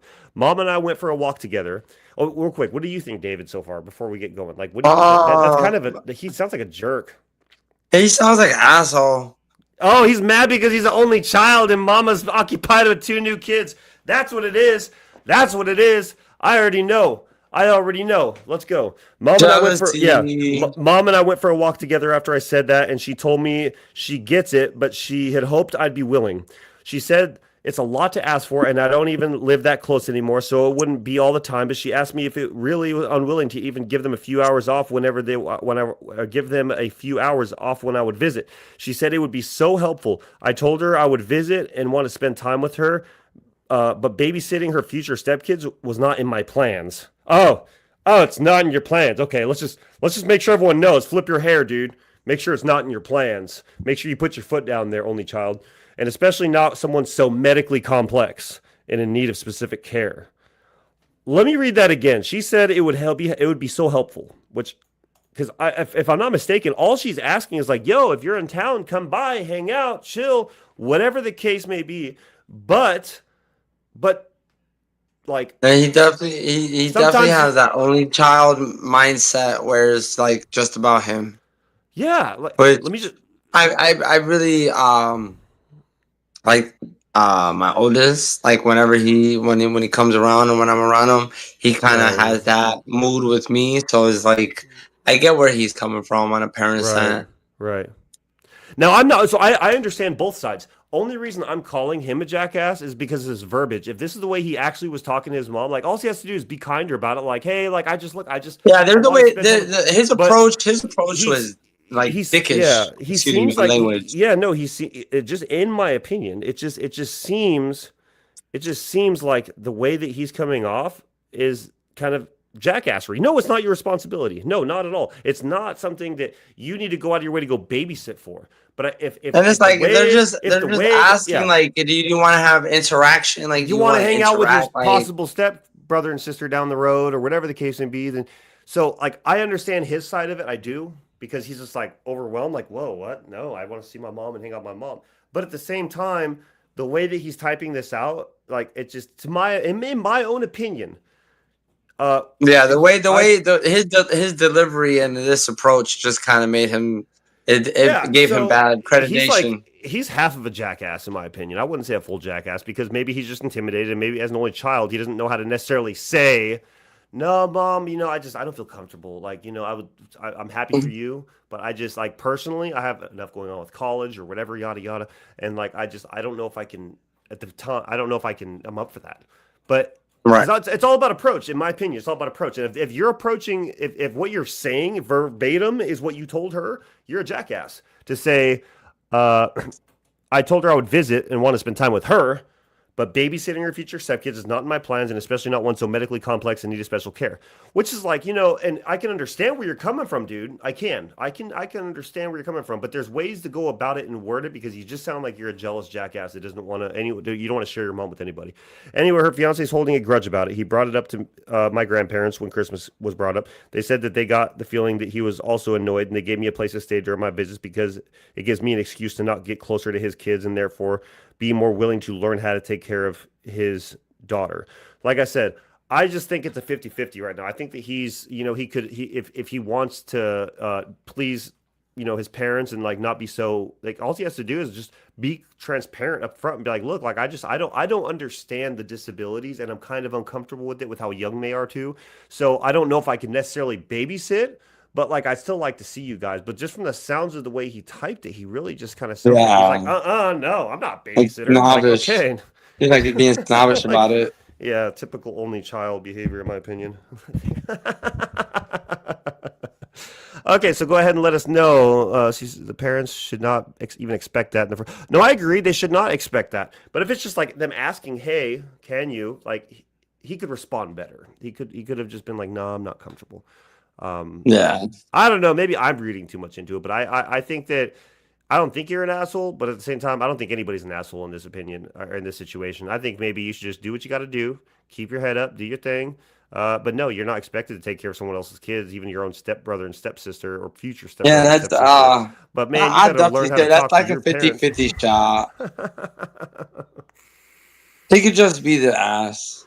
You don't have to be the whole hole. Right.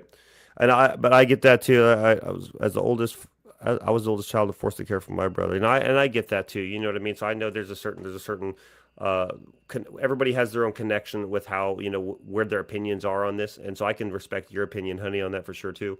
It's just from my own opinion. I don't expect him to take care of the kids. I mean, I'm not. It's just like it's medical. I mean, you're right. Medically, it's complex and all that. But I just I don't. I don't think his mom.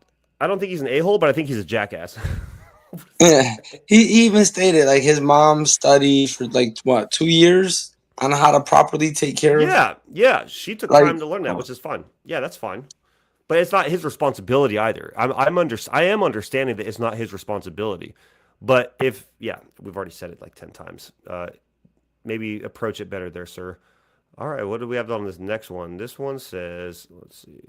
I'd like if I could get rid of that sidebar for Reddit. Oh, there we go. Oh, there it went. Let's see. Oh, there it goes. Okay. All right, I got to pull up. Ooh, this one should be good. I remember when Kaylin was telling me about this one when she was looking at it. She didn't read me the whole thing. She just read the title. This should be fun. Am I the a-hole for charging my teen to drive him to school?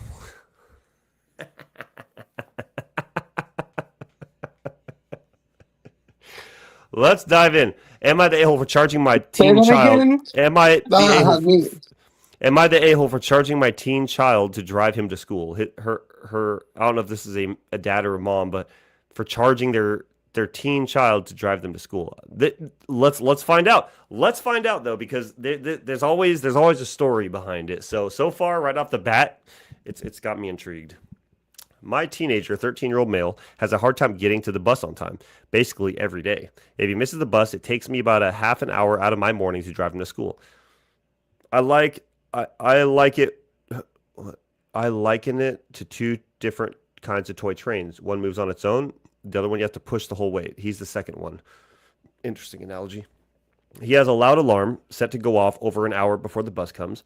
He sleeps through it. I manually wake him up. I manually wake him up. So what do you She beats him to wake him up. shake him awake? Just the way that people talk. I manually wake him up multiple times every morning. Yeah, probably just poking him. Hey, wake up, wake up. Edited for clarity. Edited for clarity. He falls asleep later than I would like to in bed but not falling asleep, which adds to the morning wake up problem. He's still getting 7-ish hours of sleep most nights, which isn't terrible, but at least an hour below what is recommended, and particularly concerning because he has such a hard time getting up. So no screens in his room. Also, there's no TVs in the room. He usually has 30 minutes to get ready. By the time he actually gets out the bed, he showers at night. Okay. While getting himself ready, brush hair, deodorant, teeth, clothes, etc., there's no sense of urgency. Even with repeated promptings of the 3 minutes till we need to leave, it feels very passive aggressive, but I may be reading into that. He has a younger brother who generally gets himself ready within 15 minutes to spare during the same period. So I don't think it's a matter of not having enough time necessarily. He does have an ADHD diagnosis and lots of fun executive functioning challenges to go with that. I've tried to help him with a variety of different structural supports like checklists and things to do, automated lights that will change colors based on how much time he has left, etc. He kind of ignores all those. We are a neurodivergent household, so we're not unfamiliar with challenges that go along with the diagnosis. His reaction to all this is generally to blame me for a variety of things, like not waking him up early enough. One of the most frustrating things about this whole deal is his lack of taking responsibility for his own actions. Chris says wake and bake. Shake and wake. Oh, I think he said wake and bake. Shake and wake. Yeah, that's the. I think the wake and bake is the reason why he's probably going back to sleep. Manually waking him up, right? Manually waking him up. So anyway, all I have to say is after weeks of me spending about triple my normal energy trying to push him the entire way to the bus, I told him I would start charging him $5 if I had to drive him to school because we missed the bus. This amount seemed like enough to create a pain point, but not enough to be overly punitive.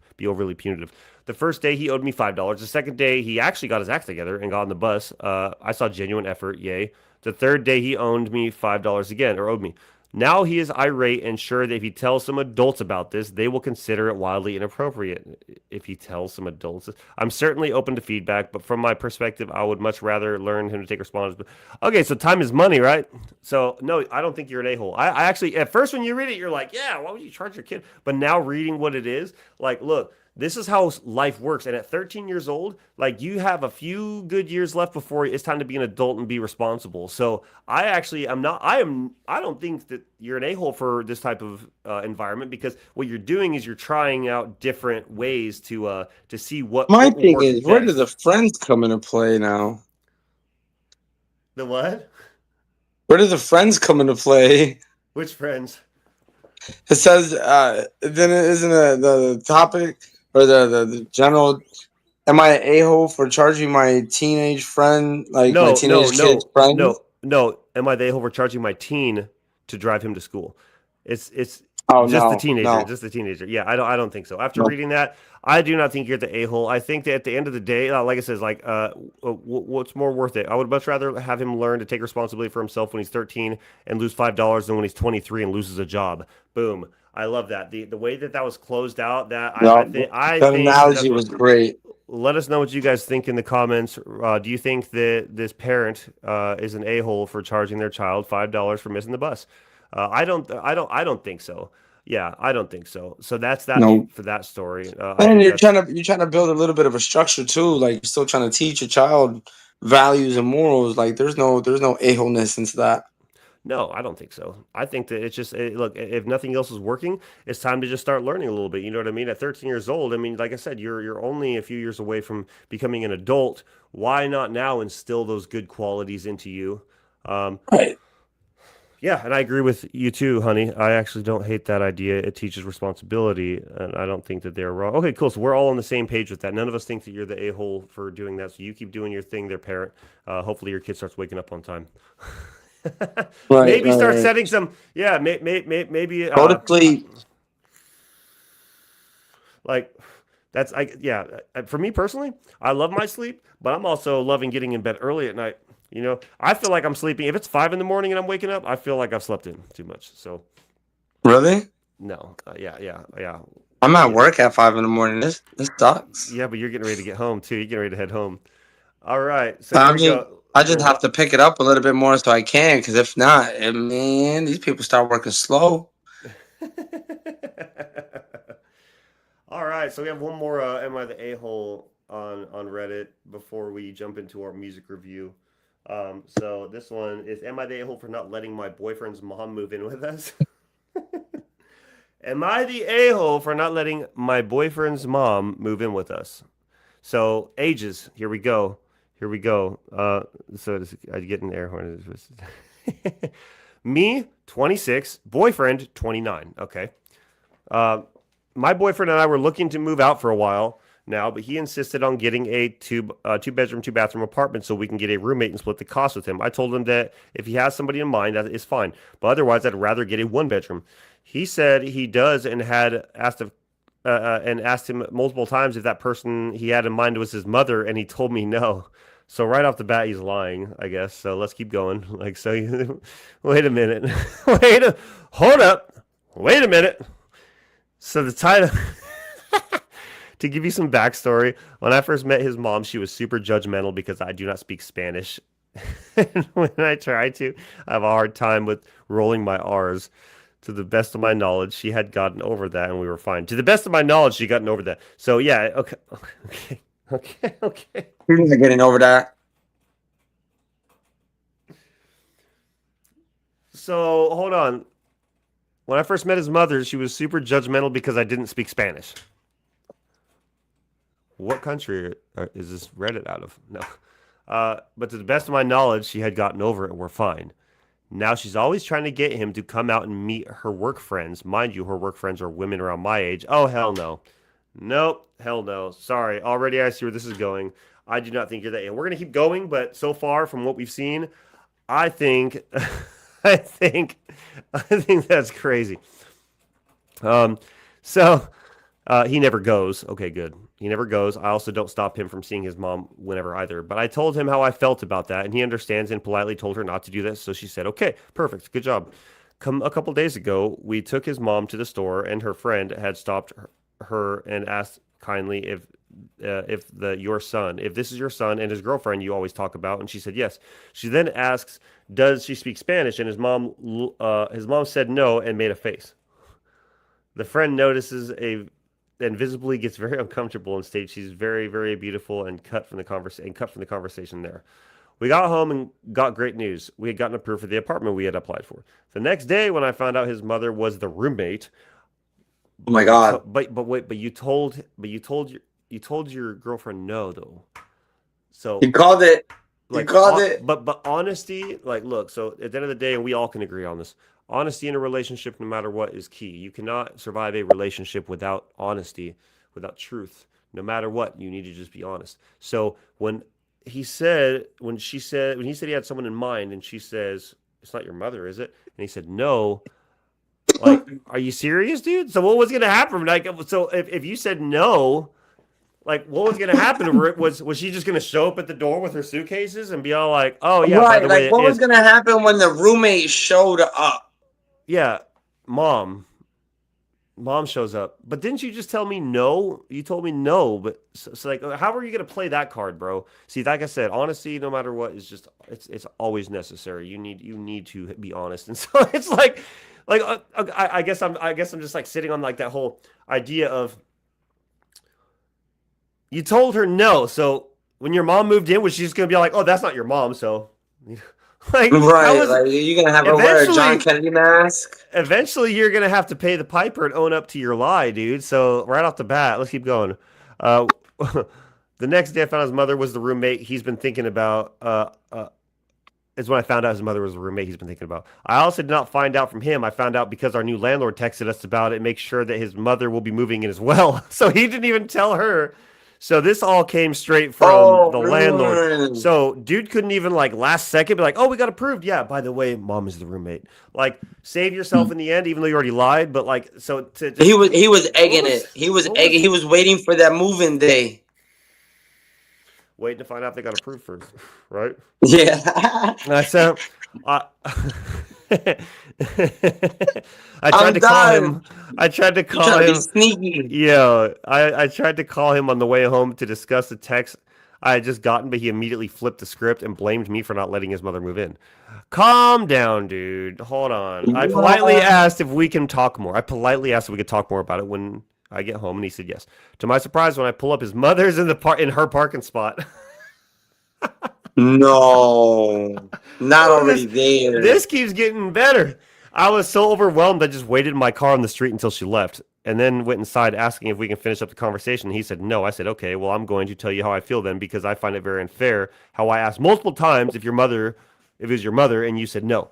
Told him about all the times I'd felt disrespected by her and how I'd feel uncomfortable if she moved in with us. Also stated that after I signed the lease with him, I then found out from our landlord and not him that his mother is going to be the roommate. This is extremely disrespectful. I went to bed and still have not spoken to him other than other than that simple. Have a good night, love you, and good morning. Have a great day at work. Am I the a-hole? See, I don't think there's any updates to that Oh, either. I don't think there's any updates to it either. I've been looking to see if there's any updates. I don't see it though, because sometimes they have updates apparently. But so no. Oh no.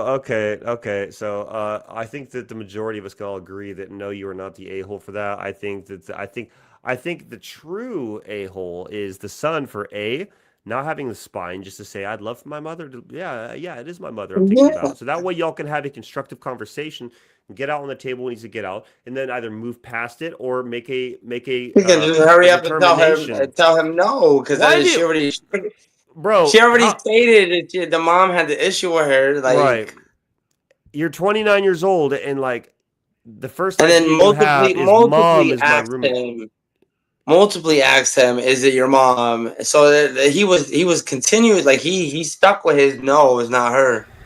Yeah, no, absolutely. I okay, okay. So no.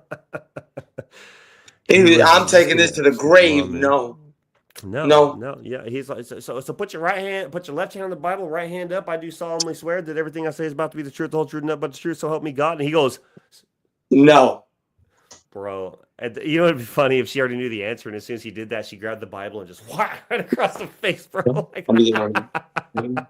no, you're not the a hole. But I think that's hilarious. I think it's hilarious that some people think that they can just like do like I still can't figure out why he thought by saying no. Did he not think they were gonna get approved? Like, Right, like, unless he was already in the works. I feel like He the did it. dude, yeah. He did it before they had the question. Before they had that conversation, I feel like he was already in the works. He But just wanted to open up because that's what already he was working for. so here I am with it too, though. If you guys are boyfriend girlfriend, you love each other, you're getting ready to get into your own place. First of all, why do you need a roommate? Second of all, because she even said that she would have rather gotten a one bedroom, one bathroom apartment just for those two. Like, wouldn't you want that anyway? Why would you want? Yeah, Because you and spent your whole Mercedes. from what it sounds like you've lived with your mom your whole life, and now suddenly at 29 years old you've been out of the nest for maybe 11 years, and now you're saying like, hey, I want my mom to move in. Like why, dude? Well, they're trying to jump the That gun just that too. just seems so uncomfortable. You know what I mean? That just seems so uncomfortable. Like, Yeah, why do you need your mom to live there with you and your girlfriend or fiance or whatever it was? I think that's ridiculous. Ms. Max says he was gonna sneak mom in. I hope that girl runs, gets off that lease. Get off of that lease. Yeah, yeah. You and your mom can have that place, you weirdo. Get her off that lease. Not yeah, the a that's hole. Hope weird. she. Yeah, yeah. Absolutely. Okay. Yeah. Not the a hole. Not the a hole at all. That's fucking.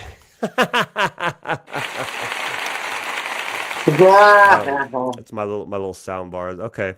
All right. So we appreciate everyone who's been sticking around, checking it out. So am I the a hole segment was pretty funny. I think there's a lot of good ones in that one. Thank you for Yeah, sending me those those. are pretty Highly good. appreciate that. So we're gonna get into the music review real quick. We're gonna talk about some music, and also, so just so you guys know, now that we're running the music review, if you haven't already, which I have Plutos, I have Widefield Yetis. I think that's all I have right now, honestly, in the inbox. Let me check again real quick. I see Casual Pharaoh. Okay, there we go. Casual Pharaoh just threw something in here too. Let's see. Boom. Let me. Okay. Uh, the dark. That's Okay. like a So lineup right there. the dark and Pluto, let me Casual hear Pharaoh, the and dark Yeti. and let me hear you. Good lineup right there. Oh yeah, the dark. They've been throwing in some good stuff. Absolutely. The dark. Oh, and you know, big shout outs to Casual Pharaoh because you know Super Mario does hold me over into Smash Brothers. I'm not gonna Yo, lie, I've been damn into that at work. Oh yo, man, yeah, tell me why. that was I got done with loading one of my trucks and I was coming back onto the dock, and I was listening to it, and I did like a whole Superman boom jump out the truck. I mhm. couldn't help but to laugh.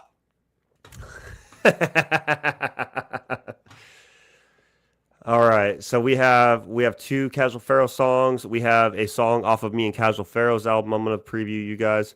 We have Pluto, Widefield Yeti, and also I have David helped bring a good point up for a cool little open verse challenge. I wanted to give you guys an opportunity to be a part of. If you're an artist and you want to be a part of this is going to be fun. It's not really a challenge, I guess. It's more so like I want to create like a remix version from the "Where I Belong" song that we just dropped with open verses. So if you would like to be a part of this, what I'm going to do is we're going to compile the verses from everybody onto it, and it's just going to be uh, it's going to be a really really cool project. You know what I mean? If you guys remember where I'm talking about where I belong, I think it'd be really cool. If you want to be a part of that, make sure you get at me, comment here, message me, and I'll get you guys that open verse, so that way you guys can you can write to it, record to it, and yeah, we'll go from there. So And heck definitely yeah, bring the heart and soul out of bring the that heart and because that is a soul. very good song. That is a very good tune. Absolutely. You know, it definitely strikes from the heart, and you know, like where do you feel like you belong? Like Hmm. you know, Yeah. uh, from where you were to where you're at now. Like, are you where you belong now? Hmm. Do you feel it? And if Yeah. you do, like, let me hear it. Absolutely. Absolutely. Very good. So I'm gonna go off order of merit here. Pluto, I know you're in here. So you sent me "Find You" Final Master, and if I'm not mistaken, did we? I know you weren't on last week, but I think that we might have listened to that. Yeah, we listened to that last week, but I don't think we heard. Yeah, we did hear the Final Master. Did we? But yeah, we did. We listened to this, but she was not here to watch our reaction, so we're gonna play it again for her. And we're gonna give her our thoughts on that. So this is Pluto, the Prophet. This is "Find You." It's the Final Master.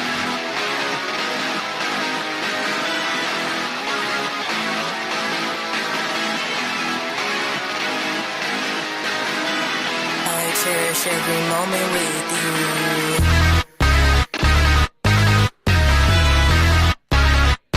Yeah, you know I do.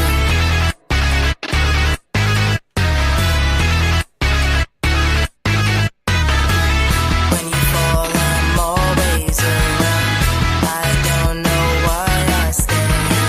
And when you finally hit the ground, I should've ran away. I see the world in a different light now. You really changed my view. I don't know where you are in this world, but I will find you.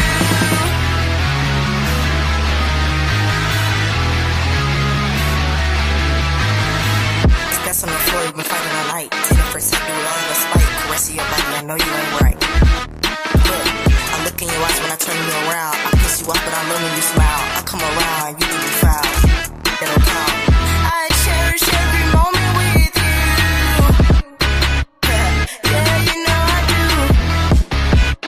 Yeah, I do. Yeah, I do. I see the world in a different light now. You really changed my view. I don't know where you are in this world, but I will find you. I see the world in a different light now. You really changed my view. I don't know where you are in this world, but I will find you. That was Pluto, the Prophet. That was "Find You." Thank you so much for that, Pluto. So Yeah. I know you weren't here last week for this. Go ahead, David. Real quick, you go ahead. Take the lead on this. It's a good track, and yeah, I'm gonna let you go. I'm gonna let you go. Okay. I'm gonna All let right. you go. So I'm not sure who your engineer is because I know that you have the talent. I know for a fact you have the talent. And I know for a fact you said recording the visualizer tomorrow. Very nice, very nice. If I were to make any recommendations, because I would be doing you a disservice if I did not give you recommendations, I need you to tap in with Blitz. I literally need you to tap in with Blitz because Blitz can take everything you did there. Because I'm not saying you did anything wrong, because that's not. As an No. artist, there's a difference between an artist and an engineer. What an engineer can do, and I just know I just know for a fact that Blitz, Blitz, Blitz, Blitz, Blitz, you take this to him, and even if you can't make it to his studio, if you send him the stems to this, I guarantee you he can take this and open it up so wide. Because I agree with Widefield that the beat cuts are really cool. I really enjoyed that. The proper panning on the left and the right would, with some reverb, would be really cool as well. And then just opening your vocals up so they're not just sitting underneath the beat or the instrumental, because it just sounds like a little bit like you're underneath it. Like I said, this is nothing against you, because I really, really enjoy what you're doing here, because you're bringing like a whole early 2000s vibe with like this punk sort of rock sort of vibe. You know what I Yeah. mean? But other than that, I mean, it's an amazing job. I would love to hear you tap in with Blitz and get these mastered with him, because he'll open it up all the way, and when you hear it back, it's gonna blow your mind. I promise you. And as Mac, you know, as he done provided with testimonial evidence with everything he's done, did with all the work he's done with Blitz, Blitz, yep. it definitely Same with Josh too. Same with Captain Sam. provides, yeah, and it definitely And provides radio. more motivation to level up and level up. And he's still leveling up, so I can only Absolutely. imagine. You know, Yep. I would definitely like to hear some leveling up, Yeah. Yeah. because And that would, yeah. it's already good. And like you said, bro, it brings back that punk, that back end when we was in school, that punk rock vibes and whatnot. And it definitely Yep. I could hear motivation wanting to come screaming out, Yo, let it that come out. too. That too. So, and this is where I would say too. And so, Pluto, I'm not sure where you record at, but I would say that that with if you go to Blitz or any other engineer, but I'm just going to recommend Blitz personally, just because I just know he's literally the best engineer out there. So, yeah, nostalgic. Thank you, honey. That's the right words, nostalgic. Because I was literally going to say it's on the tip of my tongue. It's nostalgic for sure. Whitefield says sometimes the vocals pulled out, but there were points where it gets drowned out too, and that just comes with engineering too, because you're going to hear with certain instrumentals, there's the decibels with the snare hit or the drum hit or the hi hat hit or the guitar riff. As a vocal, if your tone is going a certain frequency and you have that dB from that kick come up, it can compress. Sorry, wrong way. It'll compress your vocal. It'll put your vocals down and it'll almost drown it out. Okay. And that's something, like I said, Blitz, he's been doing this for so long, and I know that he can take this. You have an amazing song, and I need you to be able to give it its flowers that it deserves, because it's definitely something that I'm not used to hearing from local artists anymore, or even upcoming artists. And I think it's so awesome to see you taking the reins on this. Like in the beginning, you could hear like she really wanted to let some out, but she kind Yeah. of like you could hear the hesitation. Yep. And then like the hesitation kind of like lingered on through. Let it out, Pluto. You got it in there. Let it out. This is where going to Blitz too. When you're in the booth, he'll tell you, he'll be like, "Hey, let's record this part again, but I want you to just belt it." And he'll be able to take your vocals and put them where they need to be, so that way it makes the song what it is. So nothing but love, Pluto. I'd love to see the song. I would love for you to go back and re-attack this song with Blitz, and you guys can really make a masterpiece out of this for sure. I really love it, and I can't wait to hear it. So let me know if you need Blitz's information. I'll get you in contact with him, and he'll get you taken care of. Absolutely 100%. So applause for that. That was amazing as always. You will not regret going to Blitz either. That's why, even though I have my degree in engineering and like I'm as an audio production engineer, I still go through him, because he has my sound right. You know what I mean? He has my sound right, and though I do my dry recordings at home, I do my mixes at home. I send it to him to open it up more and put more out there for that. So we'll have one more round of applause for that, because that was really good job, really good job. And that was Pluto the Prophet. Y'all go check out my sis. I believe you're on all platforms, right? Go ahead and drop your handle in here, so that way people can go check you out, go follow you, and get ready for new music. So good job. All right, this next one, this is Mr. Yeti back at it again. I believe this one's called Right Now. This will be Widefield Yeti Right Now. Super excited. Let's get this rolling. You already know it's gonna be a hit. Already. Right now. Right now.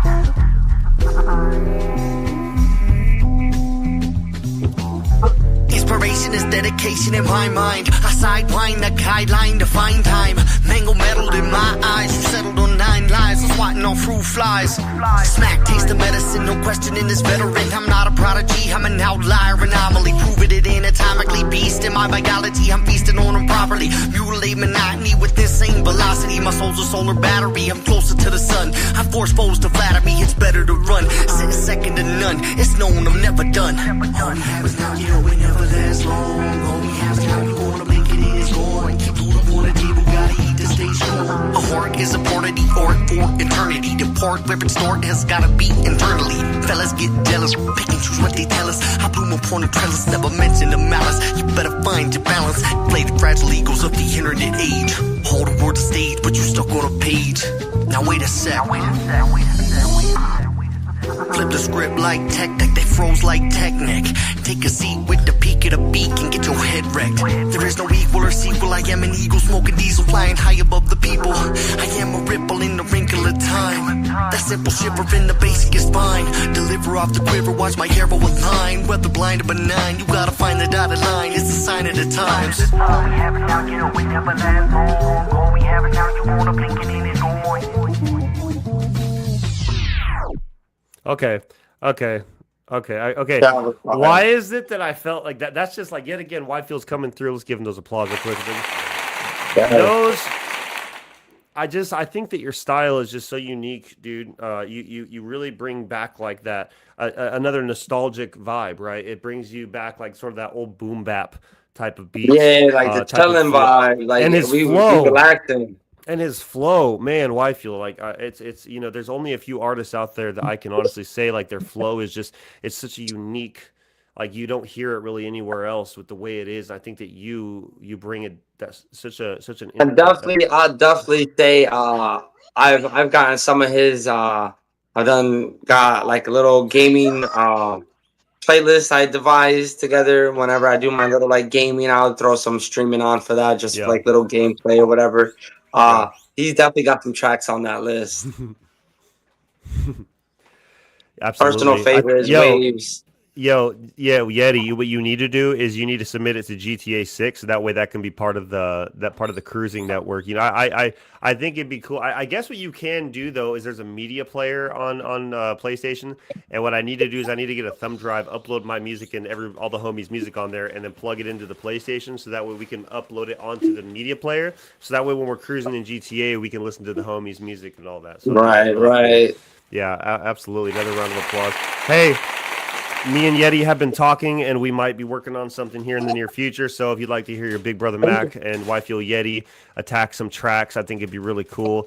And I was thinking, because you know you're a Yeti, and because I think that I've been trying to figure out what an iconic figure for me would be, because Casual Pharaoh is obviously a pharaoh. Yeti's a Yeti. My boy Hayes is an alien head. I'm thinking like big bro. That's a like goat though, like a billy goat with like the scruff. And like the horns, yeah, a billy goat. I'm thinking that we're gonna create a logo for me. It's gonna be a billy goat, and it's gonna have the number. It's gonna have my 3 over the top of it. You know what I mean? So I think that a billy goat would be but I think that me and Widefield would be really good on that. So imagine like an album cover or like a single cover with like a billy goat back to back with a Yeti. You know what I mean? Like I think that would be super. That'd be tough. I think that'd be super cool. What do y'all think in the comments, man? So far with everybody who's submitted, Pluto and Yfield, show some love. We'd love to see what you guys think. Everybody go follow everybody. This is a family. This is a vibe. What we're here to do is we're here to get you out there. We're not here to really do anything but give you our thoughts and critiques on it. I'm not here to give that whole fire or trash thing. None of that's not here. I respect all forms of art as long as it's obviously kept within the reason that we talk about with what we do here on the program. So if you're watching from YouTube, I really appreciate you guys tuning in on YouTube. You're on Facebook as well. Thank you for that. Please submit your music. I just pinned a comment. We don't have very many submissions tonight, so we have plenty of room. You can submit your music MP3s only, please, to Mackks Music Review. That's MACKKS Music Review at gmail.com. Make sure you send something clean. Make sure you send something either radio edited or clean, so that way we can, we have a lot of listeners and audience that I'd like to keep it clean, obviously. So one more for Whitefield really Yeti. So for Pluto and also for Whitefield, I'm gonna give y'all some rounds of applause real quick. He said, "I got that Amish look going." Chris has got that Amish look going. The hair's getting really long, man. The hair's getting really long. Yeah, it's getting really long. I'm loving it. It's like what was it? My dad had a friend a long time ago that he met in the Marine Corps when he had gotten out. He kept growing his hair out, and it was like really really long. And he said, "I'm not gonna cut my hair until the end of the war," or some stuff like that. So What? he wasn't gonna cut his hair until the end of the war. He's one of those Vietnam hippies. So. Oh man. All right, so moving right along, we checked out Michael. We did Right Now with Whitefield Yeti. Before we jump into Casual Pharaoh's tracks, let's see. I really like that beat on Yeti's track. Flow was clean too. Absolutely, I agree with you, Josh, for sure. Yeah. Yes. Before we get into Casual Pharaoh's 2 tracks that he sent in, I'd like to give you guys another little sneak peek off of our album, our collaboration album. Speaking of that, if you are an artist and you're looking to open up and perform in Old Colorado City on November 8th, tap in with me or Casual Pharaoh, aka Josh Nichols, or Richard Humpfner. I've known him for like 25 years. And I still don't know how to pronounce his last name. Anti-famous.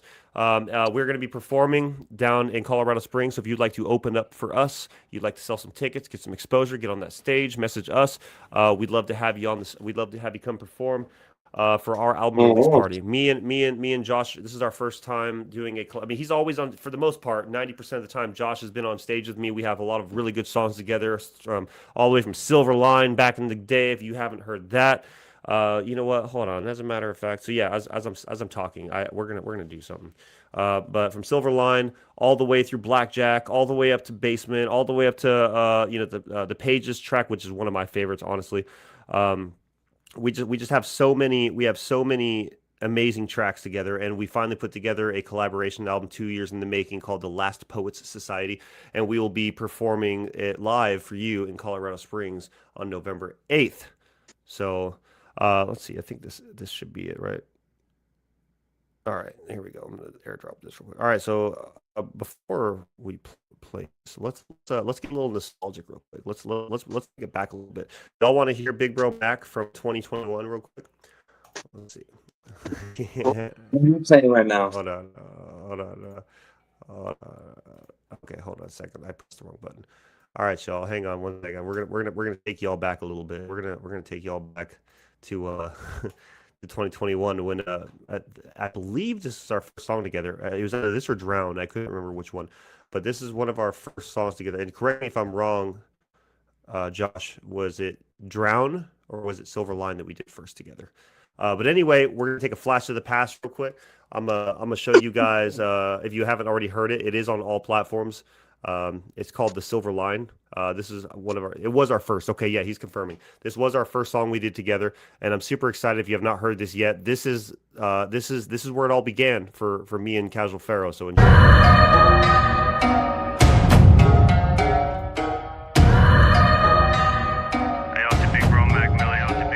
Back when I was Mac Millie.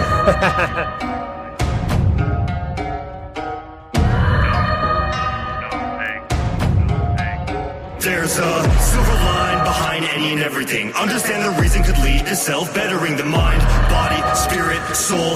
Unfold the hidden message and a blessing will be told. There's a silver line behind any and everything. Understand the reason could lead to self-bettering the mind, body, spirit, soul. Unfold the hidden message and a blessing will be told. So definitive, every synonym hitting with rhythm, spitting venom like a sedative. I'm destined to get ahead of it. Am I better off dead? Led to believe it was the chemistry that made me exactly who stands before you look better than. Who'd have thought I'd be who I am after falling to the bottom and coming back to take a stand? Oh yeah, reaching for the stars, keep on going, I won't sell out. No, I ain't slowing down from the struggle. Such a troubled young man, only goal I had was scoring myself my next bag. Now the only goal is finding my happiness. Yeah, getting pretty close, to be honest, it's something I ain't never had. Did it on my own, no I didn't take any handouts. I bounced back from the blackout. To account that my house was a madhouse. At least bleeding to get my demons in gear. Silver line behind everything. Understand the reason could lead to self-bettering the mind, body, spirit, soul. Unfold the hidden message and a lesson will be told. There's a silver line behind any and everything. Understand the reason could lead to self-bettering the mind, body, spirit, soul. Unfold the hidden message and a lesson will be told. Get tough, you will weaken, but finding the line in silver and all the pain is a way to keep breathing. I just woke up, I was sleeping, and I've been thinking of taking a blatant approach to vacant this evening. When I erupt, it leads the beast in, leaving the pain in a silver plane is revealing the way to the real me. Now I'm still filthy, still can't feel things. Move to the groove of old truths and new deeds. Mind over matter is all that matters for most things. Toasting the graceful mental razors to gross fiends.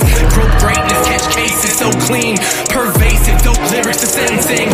Persuasive, take minds for bettering. Invasive thoughts claim your reckoning. They say I'm too abrasive, but I'm smoother than ketamine. Coming in for your head, swinging deadlier than anything. Flashback to the Mac in the Pharaoh. We bask, let narrow minds lax and get hero. We smash, make art out of life's true terror. Terrorize young minds, grow to make art clearer. Getting to thinking when I was young, I was just living to always be happy. Give it right back to everyone, but bullshit always had to keep happening. So I have the problem to stab and use that to refuel me. A brilliant casual Pharaoh heralding in anywhere I'm feeling. All right, we're gonna stop it right there. In case y'all, if you want to check out the rest of that song, you can go on to my page and go find it. Song. That was me and Casual Pharaoh's first song, and I just think that setting that tone with somebody when you first meet them and having such a heavy hitting song, it really shows. I mean, not just with me obviously, but Josh too, seeing the growth behind him from then till now as well. Like it's so cool to see you and your friends grow, especially with like the music. So that was just I just want to say that real quick before we jump into I'm going to throw Casual Pharaoh's music in real quick, and then we'll give a sneak peek after the fact of what a song off of our upcoming album, The Last Poet Society. So this is The Dark by Casual Pharaoh. I'm assuming produced by Blitz. Yo! Oh my, the moon wouldn't shine as bright if I didn't have you right by my side. And ooh, I'm looking for that light, but the dark is all I feel deep down inside. Ooh, I'm looking for that light, but the dark is all I feel deep. It's like I can't escape it, I'm salivating in darker places. No beams will graze him, the darkness claimed him. So lost and craven, he's evil's approximation. He's death's deliverance, light's antithesis. Pale belligerent, still he's intricate. The king of negative thought omissions. It's more than darkness, it's light's division. Just broke the surface, still lost and witless. Just whispered wishes, a need to alter it, but a fatal incident left an infinite shroud of dissonance. Loud and intimate, left him lost, an eternal miscreant. What it cost, a life of brilliance. Still he's brilliant, mega-minded, just dark and distant. Ooh, I'm looking for that light, but the dark is all I feel deep down inside. Ooh, I'm looking for that light, but the dark is all I feel deep. I'm moving from light to dark, just a bat in the cave. Bring doom like moonlight, quick to rage. Confuse my true sight, echolocate. Make moves like I do right, you're left decay. This dark's my true might, it makes you fade. You're lost, I win, I'll take the trade. So dark with a spark, I eviscerate. Split apart from your heart, now the feast is claimed. Used to be like you, but embrace the change. Now only light from the moon can I stand to take. Or left on my own, become a thing in rage. Dark creature unknown, so a primal hate. So blind and baseless, but far from aimless. The feeling's dangerous, get lost and claimed. I'm a menace, so animosity's stricken. There's no penance, so I'm stuck in this darkening and decaying hole like I'm. Ooh, come on. Come on. The way you just snapped that verse in half, bro. Come on. I'm looking for the light, but the dark is all I feel deep. Okay, you already know. Man. Wow. Yo, that was phenomenal. I like that. I've never heard that one before. I don't think I've heard that one before. Big shout out Casual Pharaoh. That was amazing. So if I had any sort of feedback, is right after the first verse, where there was that blank space, I think a little bit of reverb coming off of what you just said, almost like an echo, just like coming off of that right before the hook drops back in. I think that was amazing. Good job, Josh. Good job. Of course. I'm not gonna lie, my mind went so animated with it, like up until like midway through the second verse, I was like envisioning like a whole cartoon character, like a deviant person. What I'm saying. Yes, yeah, like old Mickey Mouse, like old Steamboat Willie. Like, I want to watch this show now. Yo, like Steamboat Willie, like Mickey Mouse on loop over there, like riding his steamboat, like whistling, like You know what I mean? Like, Yeah. yo, I think for that one, Josh, if you decide to do a music video for that, there should be like a cartoon visual of some sort you can do where it's just like it's gonna be like a lyrical video, but it has like Steamboat Willie or like so like Steamboat Pharaoh with like it just put like I don't know, just. I love that. I think that's really good. I really like that. A Yeah, lot. that was good. We gotta give him another round of applause. On Let's that show one. let's show some love to Casual Pharaoh, y'all. The man, the myth, the legend, absolute legend. All right, let's jump into another one of his submissions. I don't think I have anything else coming in right now on submissions. Like I said, if you have something you want to submit, let's get it. Come on before the show is up. Because once we get through these last two, we're going to close it out with the word unless we have any more submissions or if there's anything else. Yeah, absolutely. That'd be cool. That'd be really cool. Also, Josh, we need to talk about Last Poet Society album cover whenever we get a chance. So we'll get on the call here soon. So anyway, we got two more. One is the collaboration album track from me and Casual Pharaoh, and then the other one is the other track that Josh sent in. We're gonna play Josh's song first, and then we're gonna do our collaboration track for the album. All If right? you love this shit, let me hear you say. If you listen to what's spit, let me hear you say. If you're fucking with us, let me hear you say. When we flex on the script, let me hear you say. If you love this shit, let me hear you say. If you listen to what's spit, let me hear you say. If you're fucking with us, let me hear you say. Casual Pharaoh in 80 space. Real hip hop, ain't nothing about it watered down. From over the surface all the way to the underground. I push rhymes like Wade, I don't run the town. The lightning already struck when you hear the thunder pound. I'm 80 space, not 79 or any lower. So stall out with trying to be funny, little soldier. And that's an order from someone orbiting over the solar system to pick the finest warriors and whoredom. I'm a formidable force. Your doors you need the boredom. Intellect becomes destructive when it's I in the boredom. In the illustrious words of myself, I am a monster. 100 hands writing similar to E. Honda. Casually masticating a beast bonkers. I'm fashionably late to debates of creep blockers. So wipe your windows off to get a clear view. When it comes to this rapping, no one wants to hear you. Shit, let me hear you say. If you listen to what's spit, let me hear you say. If you're fucking with us, let me hear you say. When we flex on the script, let me hear you say. If you love this shit, let me hear you say. If you listen to what's spit, let me hear you say. If you're fucking with us, let me hear you say. Alright, Josh, let's hear what you got. In this rap business, let me stay specific. My stay's infinite. I'm here to get it a straight monster. I'll never pivot like metaphysics. My meta's different, spit hieroglyphics, and then hear a king conquer like King Kong, sir. I'm beating my chest. I find a beat I think is sweet. I eat until nothing's left. No meager feet when I unleash lyrical freak to my death. Unseasoned meat, I make a feast of when I'm reaching for bread. See, rap was the propellant to stay the felon inside me, dwelling my personal hell in which I develop new elements. I'm too compelling. My tool of telling my relevance. Soon I send them to doom. I tell them I am heaven sent. See, I'm a one-on-one. The bars are right up proprietary. Spades and I, a couple guys, enterprise and unite and carry. Other types of gutter life sentence like with judiciary. Ancillary actions are ill-advised. We stay preparing. If you love this shit, let me hear you say. If you listen to what's spit, let me hear you say. If you're fucking with us, let me hear you say. When we flex on the script, let me hear you say. If you love this shit, let me hear you say. If you listen to what's spit, let me hear you say. If you're fucking with us, let me hear you say. Casual Pharaoh in 80 spades. If you All right, I love that. That was great. That was great. Good job, guys.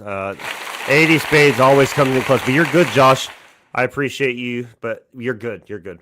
So anyway, that was Casual Pharaoh and 80 spades. I'm assuming that's off y'all's album y'all are working on. So that was amazing. Great job. Absolutely great job. Phenomenal. Phenomenal work. I just love the way that you guys both bounced around on the beat with that. Your wordplay is immaculate. And I just think you guys just really had a lot of fun with that. So that was really cool. I'd much rather hear a song like that on like the Madden background. Like whenever you're like on the Madden loading screen, you're like, yeah, that was like, giving off a sports vibe a little bit too. Vibe, Yeah, or like a UFC or boxing match game or whatever, like having that in the background, that'd be really, really cool. So yeah, I love that. I love that. So yeah, big shout out Josh and our Casual Pharaoh and 80 spades.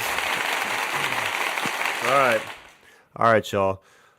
That gave me back to the old gym vibes, like the music we'd vibe out to it and whatnot. Like when I got out keeping myself busy, I was instructing youth MMA. Yeah. But on the other side of the gym, it'd be the boxing side. And since I was kind of like starting up this gym, there wasn't much like traffic going on, so I like hop over and hit the punching bag, whatever. But the music it was always like that vibe, that Right. class house. So he definitely just brought me Right. back to that. I love that. No, that was really cool. I do love that. That does make you sound like you're getting ready to go train, huh? You're wrapping your hands. You're getting ready to go and train. So I Yeah, like that. yeah. Like I you, do you like that. ready to just go? Got the headset on. You ready to just go test it up? Yep. Yep. Absolutely. I love that. So huge shout out to Josh or Casual Pharaoh and 80 Spades. That was amazing. I love that. All right, so I think I might give you guys two just off the sneak peek. No, let's just stick with one. I've been like so torn. I want to give more, but I can't just throw the whole album. So this is the last time on this podcast we're gonna give you guys a sneak peek of our album, and then the rest of it you'll have to wait until the album drops. The date to be determined. This song is Motivated by Josh and Casual Pharaoh, or not Josh and Casual Pharaoh, by Mack and Casual Pharaoh, produced by Blitz. Did they live quietly? What were Two their personal individual habits? people. They were good boys, but they made a lot of racket at night. Are you the police?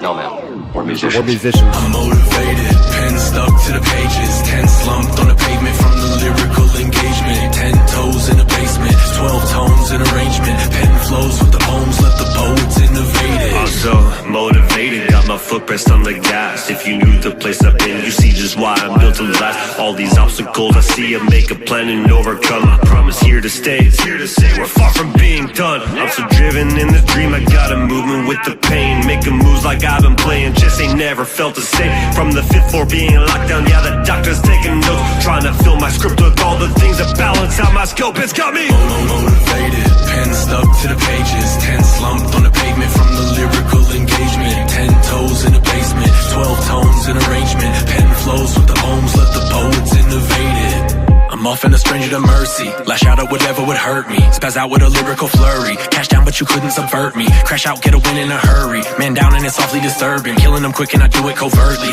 lights out for the mission, split the division, parts of the parts and I march to the rhythm, my heart is a missile, this launch is official, stuck hard in the middle, rock solid, a brittle, the cost is admission, I leave egregious erosion with needless compulsion, I'm fiending to figure it out, I just pen poems in hopes that it helps them to cope in their moments of personal hell. I'm motivated, pen stuck to the pages, 10 slumped on the pavement from the lyrical engagement, 10 toes in the basement, 12 tones in arrangement, pen flows with the poems, let the poets innovate it. I'm motivated, pen stuck to the pages, 10 slumped on the pavement from the lyrical engagement, 10 toes in the basement, 12 tones in arrangement, pen flows with the poems, let the poets innovate. All right, y'all. What do y'all think about that one, real quick? Okay, and I swear that was fun. That was really fun because it's just like so serious, but it's just like so it's so confident. I really love that one. I think that's one of my favorites off the album. Honestly, I think it's one of my favorites for sure. The entire album is a phenomenal piece of art. Shout out Mix My Blitz.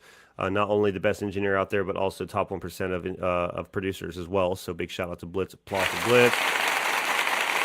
Okay, all right. You know what? Okay, I'm gonna give you guys just one more real quick. So check this out. So if y'all know earlier, well, I think it was last year. I don't think it was this. I think it was last year. There was a song that was released by me and Casual Pharaoh and Theragene called "Get Up," and so we decided because that was a lesser beat to play. Yeah, that one gets you up, bro. That one gets you up. So y'all remember "Get Up"? If you haven't, go check it out. "Get Up" is phenomenal. I don't know, Josh. Should we give them the remix? Should we show them the remix to close it out? I would really, I think you guys will really enjoy this. And also, just so you know, due to the fact that these songs are not released yet, after this airs, unfortunately, episode 3 I'm going to take down. There's a lot of unreleased music, and I don't think it's gonna, I don't think it's fair to the artist to have music. So let's give There's you no guys way. Get Up real quick. Maybe we should. I can We're go gonna back have and to edit it. futurely work with this program to see if Yeah. we can like do some editing. So- So like just maybe edit yeah. out the part of where it's playing. Yeah, so what I'm going to end up doing is I'm going to see if I can't go in and just edit out the music reviews and just leave the Mack's Mind mental part of it all. But anyway, Yeah. so I'm just going to edit the audio out. That's what I'm going to do right now. Yeah, so I'm going to go onto YouTube. I'm just going to edit that out. So we're going to give you guys one more sneak peek off of our album. It's called Get Up. And if y'all already heard it, then you already know what the vibe is. But this is like a total. You haven't heard this yet, David? Have you? I haven't shown you this one yet. This is the remix version of Get Up. No, This no, I've only heard this the is- first one. This is the Blitz remix version of Get Up, and I honestly, if I'm going to be honest, like, they're both like I like the original a lot, but what Blitz did with this, because he just recreated, he took our stems from that song, and he based this remix. He went dry off of nothing. It just, I think if I'm not mistaken, Casual, you were in the studio with him when he made it.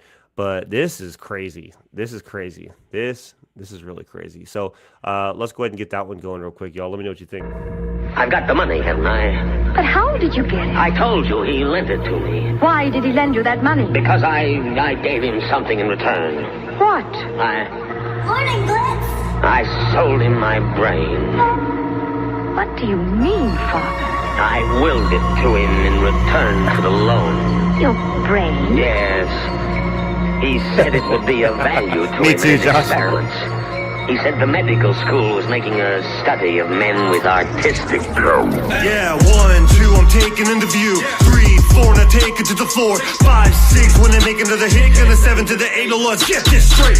1, 2, it's time to run it up. 3, 4, I'm coming from the mud. 5, 6, when you hear this mix, gonna make you wanna bounce, get up, and let's get it on. Time to get it going, it's time to go step it out. When we get to stomping, you know, we get to stomp it out. From a club song to a cinematic, no sweat. So versatile, you might as well call me up next. Here we go, yeah, we coming in fast. The Regine, Castle, Pharaoh, and Mac, bringing the facts. Are they feeling the vibes? I think they're feeling the vibes. We here to stay making a wave every time he butts a line. Ha, get up! Every time he butts a line. What up, Blitz? Making a wave every time we bust a line. Get up!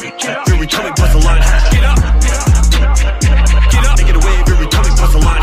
1, 2, 3, 4, 5, 6, 7, 8, 9 times the better 8, 10 times. Hold up. 1, 2, 3, 4, 5, 6, 7, 8, 9 times the better 8, 10 times the skill it takes. Rhyme scheme facilitate my dreams when still awake. I'd scream to make them shake. Mine needs to elevate. Innovative and imitated, originators without mistakes. Simulated, never recreated, have demonstrated symphonic fate. Spread flames to the soundscapes with profound aim and demonic hate. Threat chains to the sound waves with an outraged mnemonic pace. Been brave with a beat battle and teeth rattle and murder rate. I need to confess a case. Premeditated musical murder, so just investigate. Cold calculated control of a song, supplicate. Still static, super syllabic, slaughter, so sound asleep. Smoke surrounds me bound in flames. Stimulated, so sound asleep. Hearts bound and take a shape. Move body till music's played. You dance and I'll train till lots of fast and super safe. Regine, Mack, and Pharaoh came to do the damn thing. So stand up on the cold hard ground. Mr. T-Bird holding it out. Music hits you till you feel that it's bound. Fuse with the rhythm, give in to the sound. Dance like it's your last day to be around. Now get up, and it's time to get down. Get up, time to get down. Get up, I love that. get up, I love that. get up, it's time to get down. Get up, when they say it's time to get down. Get up,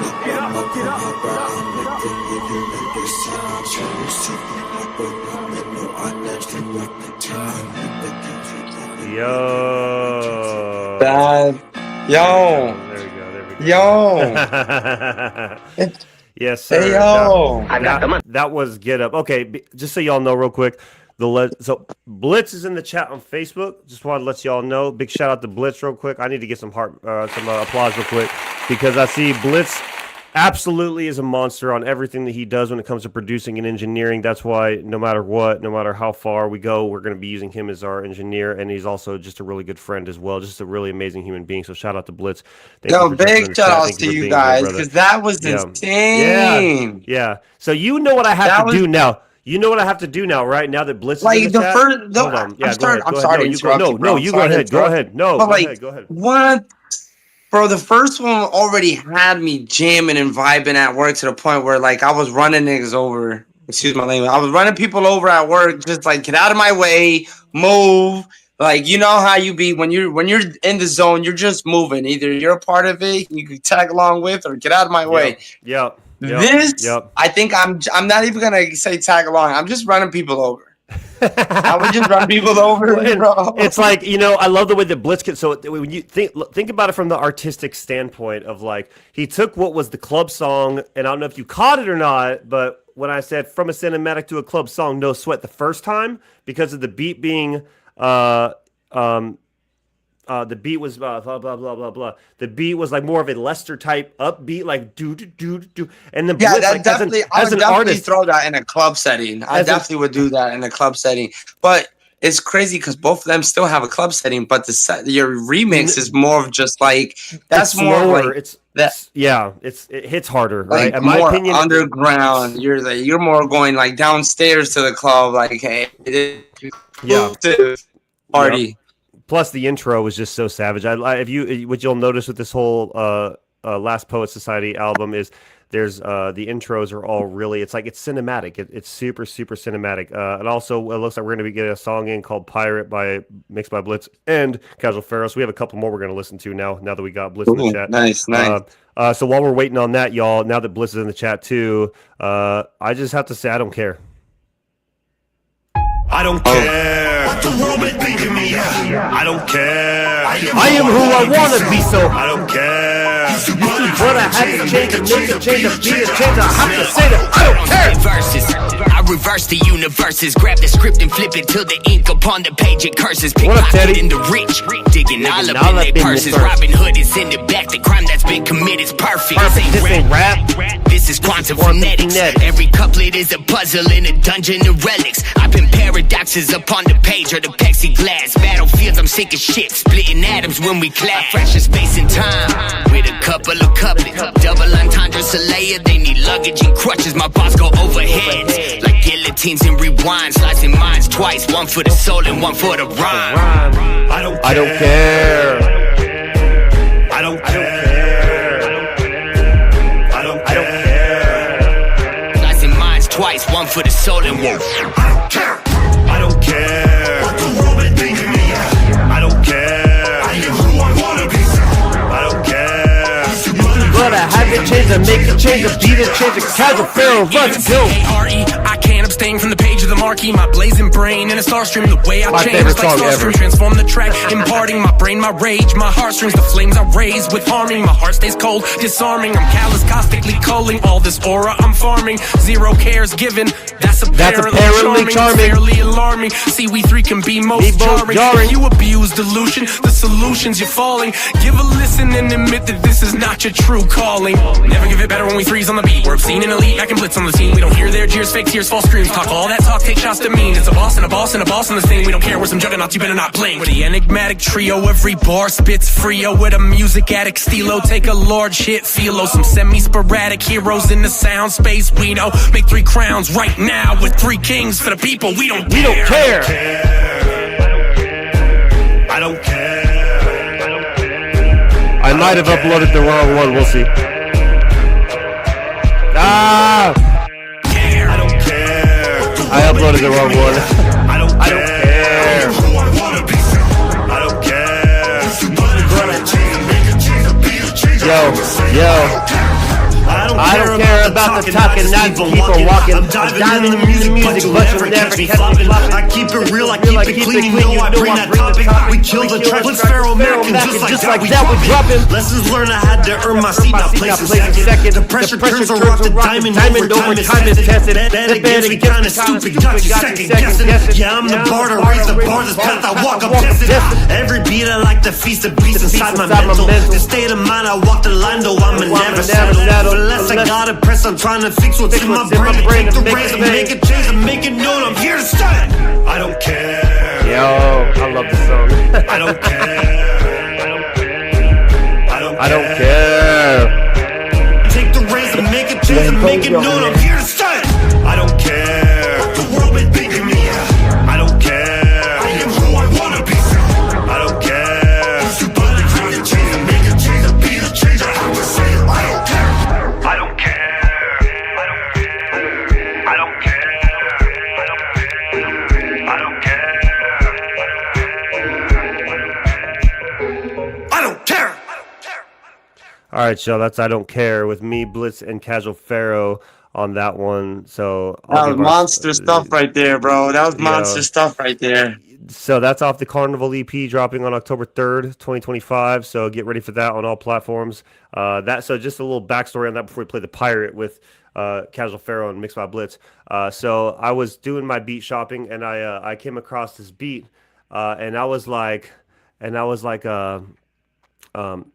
I got buy 2 get 1 free. So I got 2. I was looking for a third. Let me find that third beat that's going to be free. And so I find this one, and like just the way that the beat was, I was like, I don't care. I know. And so I started like I messaged Blitz. I'm like, yo, I'm about to send you a hook right now, real quick, and I'd like you on this too. And I sent it to him within 24 hours from the minute I bought the beat until the minute this was a mastered track. It was 24 hours, literally. It was less than 24 hours before me, Casual Pharaoh, Y'all went and to Blitz. work. Y'all went to work. Because when I sent it to Blitz, had his live stream going when he was in the studio mixing and then and writing and stuff, and so I was at work. I tapped in on that same day, and I saw that Blitz was working on it. I went to go check the Facebook, and I was at work, and I checked his live, and he was currently writing to it, and I'm like, okay, so this is what we're doing. And so within 24 hours, this song went from just being a beat on the beat store to having all three of us just absolutely crushing it. So I can't. Yeah, wait you guys nailed it. Thank you. Huge shout out. Thank you guys. Thank you, Blitz. Thank you, Josh. Appreciate you guys. All right, one last song before we head out of here, y'all. If no one else has anything to send us for the music review, there is a track called "The Pirate," which is I think I might have heard this one personally, but we'll see. It's "The Pirate" with mixed by Blitz and Casual Pharaoh off their collaboration album. So let's get it.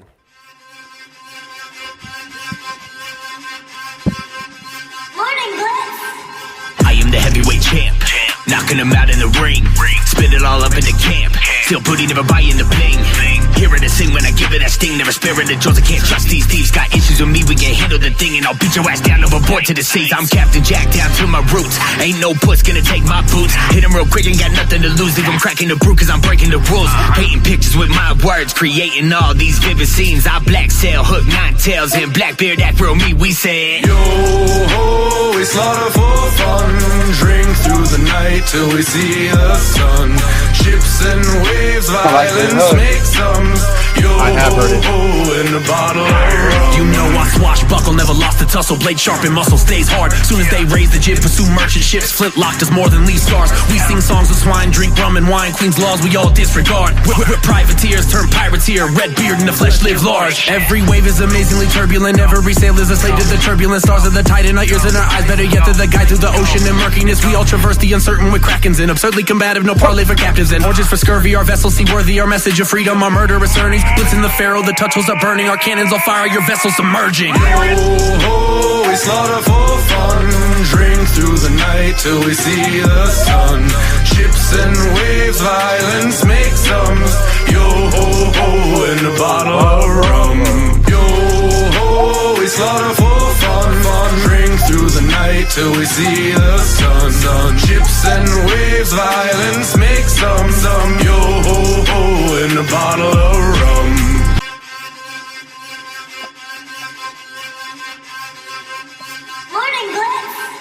I am the heavyweight champ. All right, I guess it repeated itself, but all right. Hey, shout out Blitz and Casual Pharaoh. That was amazing. Love that. Love that. I would have loved to have been a part of that song, by the way. I really feel like I could have done something crazy to that. But hey, shout out to you guys. That song was amazing. Definitely super fun to listen to. Super fun. And of course, because everybody knows, the Pirates of the Caribbean, or they know, the whole pirate thing. So that right there alone, it's like it's nostalgic in its own way. You know what I mean? Different analogies of like the piracy, especially with Puss in Boots. Yeah, it makes you want to like play Assassin's Creed or something. You know what I mean? Like, remember the Assassin's Creed pirate one? Like, I can't remember which one of that was, but there's like a pirate one where you had to like board the pirate ship. So like, but there's a next thing you know, they're gonna make a Grand Theft Auto version of the pirate life. Yeah, Grand Theft Auto, the Caribbean, or something like that. GTA Caribbean Rum or something like that. That'd be cool. But anyway, y'all, that'd be good to get them boys on. Black Sails. He says, Bliss says we sampled the TV show Black Sails for that. Well, I thought that was awesome. That was really cool. See, I like that Blitz does that. He'll take a sample of something and he'll build to just create an entire, like that's professionalism. That's some creativity that you really that's really finding motivation in anything. Man. That's just finding a little. You can give someone a little lighter flick and they're gonna create a whole bonfire with that. So with the Last Poets Society, we had several tracks that we made because Blitz has a beat store too. Y'all need to check that out as well. I guess some of those beats while we were in the process had gotten bought out. So Blitz was like, no worries, I'm going to remake those beats for you guys for the album. And so he literally remade almost every single beat for our album, including the remake of the Get Up beat for the album, the remix. So just big shout out to Blitz. Like you're an absolute beast of what you do. There's absolutely no doubt why you're 1% in producers of the world. So a round of applause for you, brother. Huge respect for you, bro, and everything you do. So thank you, Josh. Thank you, Brett. Yo, Appreciate you guys. DM me where I could be able to get some, like, Yeah, like if yeah. I wanted to go beat shopping, Yeah, absolutely. Yeah, hey, if you want Blitz, go ahead and type in your beat store. I'd like to have your beat store in the chat, so that way we can have anyone who's looking for beats, they can find where your beat store is at. They can go take advantage of that for sure. And if you guys want custom beats made as well, make sure you message my boy Blitz, and he'll work with you on prices and stuff like that, because the man is an absolute legend. So thank you, You Blitz. hear his work. You hear how he brings Yeah, the sound of everybody on, including himself, absolutely, and absolutely. phenomenal work. Phenomenal work. Absolutely. So hey, y'all, like I said, and also if you guys would like to see Blitz co-headline our album release party, show some love, let us know what you think, because we'd absolutely love to have him part of this as well. Because I think that having Blitz up there, all three of us have so many good songs together. I think it'd be a really cool moment for us all. So if you're gonna come see us at the show, make sure you hit us up. You want to perform at the show, hit us up. We'd love to have all y'all there. It'll be November 8th in Old Colorado City at the Loft. We performed there before. I performed there before for the My Pass Made Me event #2 earlier this year. And we're super excited to be going back. Me and Miss Mac heading up to Colorado Springs again. We'll be out there, so make sure you tap in, come check us out. We're going to be performing. It's going to be the album release. This is 2 years in the making, just so y'all know. This album we're doing is I'm 2 in years the in the mountains. I'm not making. gonna lie. Yeah, you might need to fly. You might need to fly out last second or something. Beatstars.com/mixed by Blitz. That's MIXEDBYBLITZ. Blitz with a Z. Beatstars.com/mixed by Blitz. All right, I'll make sure everybody knows. Y'all want some beats, go check out Blitz. You absolutely will not be disappointed. All right, for all y'all who are believers, I'm going to give y'all the word of the day, and then we're going to be out of here. I hope y'all enjoyed the show. I hope y'all enjoyed the Am I the A-Hole Reddits. Those were pretty fun. And Big shout outs to everybody that's sending reviews. Pluto, Yeti, Whitefield, Casual Pharaoh. absolutely. All you guys definitely you're showing some good stuff out here. Absolutely. And I've gotten people. I'm trying to expand more. We're just getting more listeners, and that's all it really takes. I don't really need to do much except just boom out your music, and it gets people intrigued, and it draws the listeners by itself. So, and it's really just something you guys just do. Yeah. So thank you guys. And this is like, so just so you guys know, like David, he's my brother. We've known each other for a very long time, and he's watched my progression with music. And this is coming from somebody who sees the progression from underground artists and people who are out here using music as a source of wanting to be understood or wanting to feel the need to express. And so big shout out to all the artists out there. And also, if you're not an artist, if you're just a fan, a supporter, a friend, and you're out there, just so you guys know, we really appreciate more than anything all the streams, coming to the shows, showing love and support, because everybody's got to start somewhere, man. And to believe in your friends and to be there and to support and show love for your friends, especially when they're chasing their dream. That's something that money can't buy. You know what I mean? So anyone who's out there listening to my music, I really appreciate each and every one of you.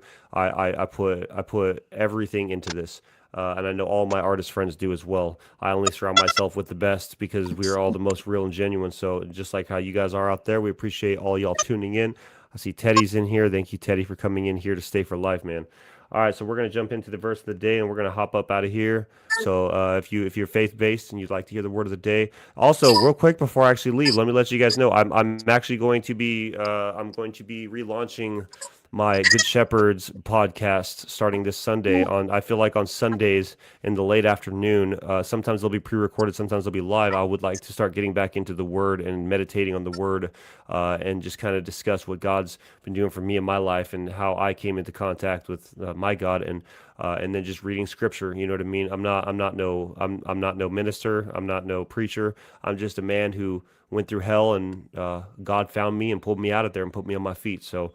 I'm just humbled to be here and be given a second chance by God. So for September 5th, we're going to talk about saying that God has never promised a life with no storms, but he has promised to be there with you when we face them.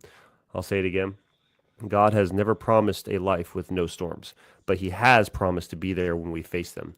Let that be what it is in your life, because That's in it. the And that was just powerful right there. Let that sit yeah, real quick. He will not yeah, promise you your life is going to be easy peasy, lemon squeezy every day.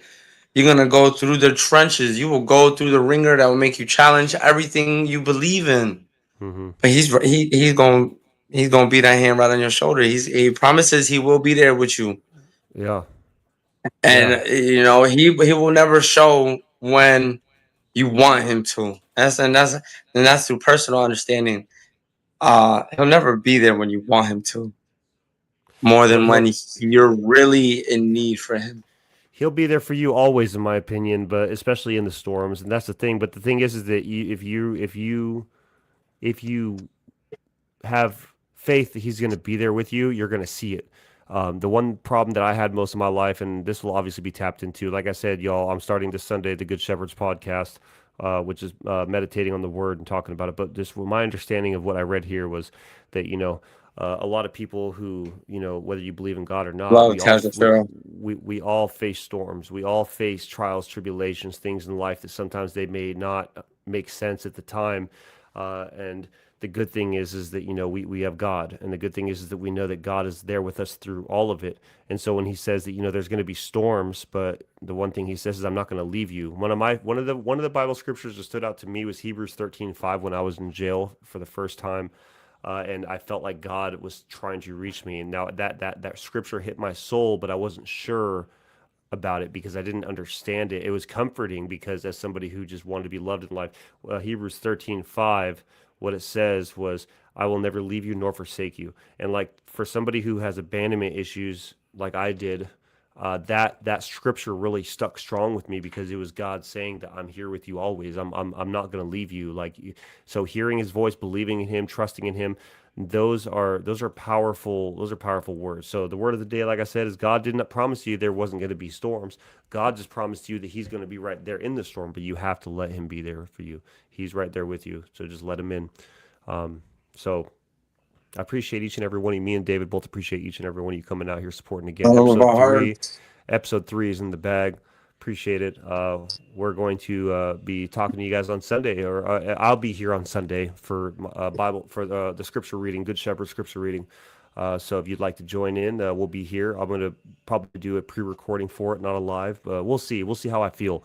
Because that way I can focus more on the scripture and not necessarily the comments that are coming in and stuff. I'd rather just give you guys a nice little scripture study and what my thoughts and opinions are on it. But we'll see. Could change. I hope y'all So enjoyed. again, Yeah. possible open verse challenge, or not even a challenge, just open verse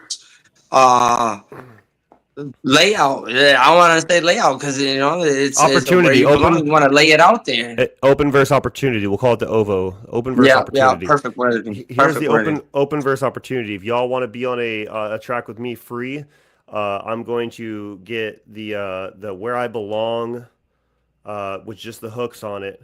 And I'm going to, if you want to be part of this, I'll send it to you. Get your verse done. We'll have Blitz master it. And I want to have at least 4, 5, 6 verses on this, and just have a huge tribute, a mental health tribute to Where I Belong. And it'll be a re-release with everybody else's verses on it. So if y'all are interested in that, message me, let me know, and let's get this ball rolling. All right. I hope you guys have a great weekend. Go Broncos. Hopefully the Chiefs are losing right now. All right, y'all. Hopefully y'all had a good one. Y'all know we're here to stay. We'll catch up with you next week. This is your big brother Always. Matt, my boy David D Monkey. We out here. Hey yo, take it easy.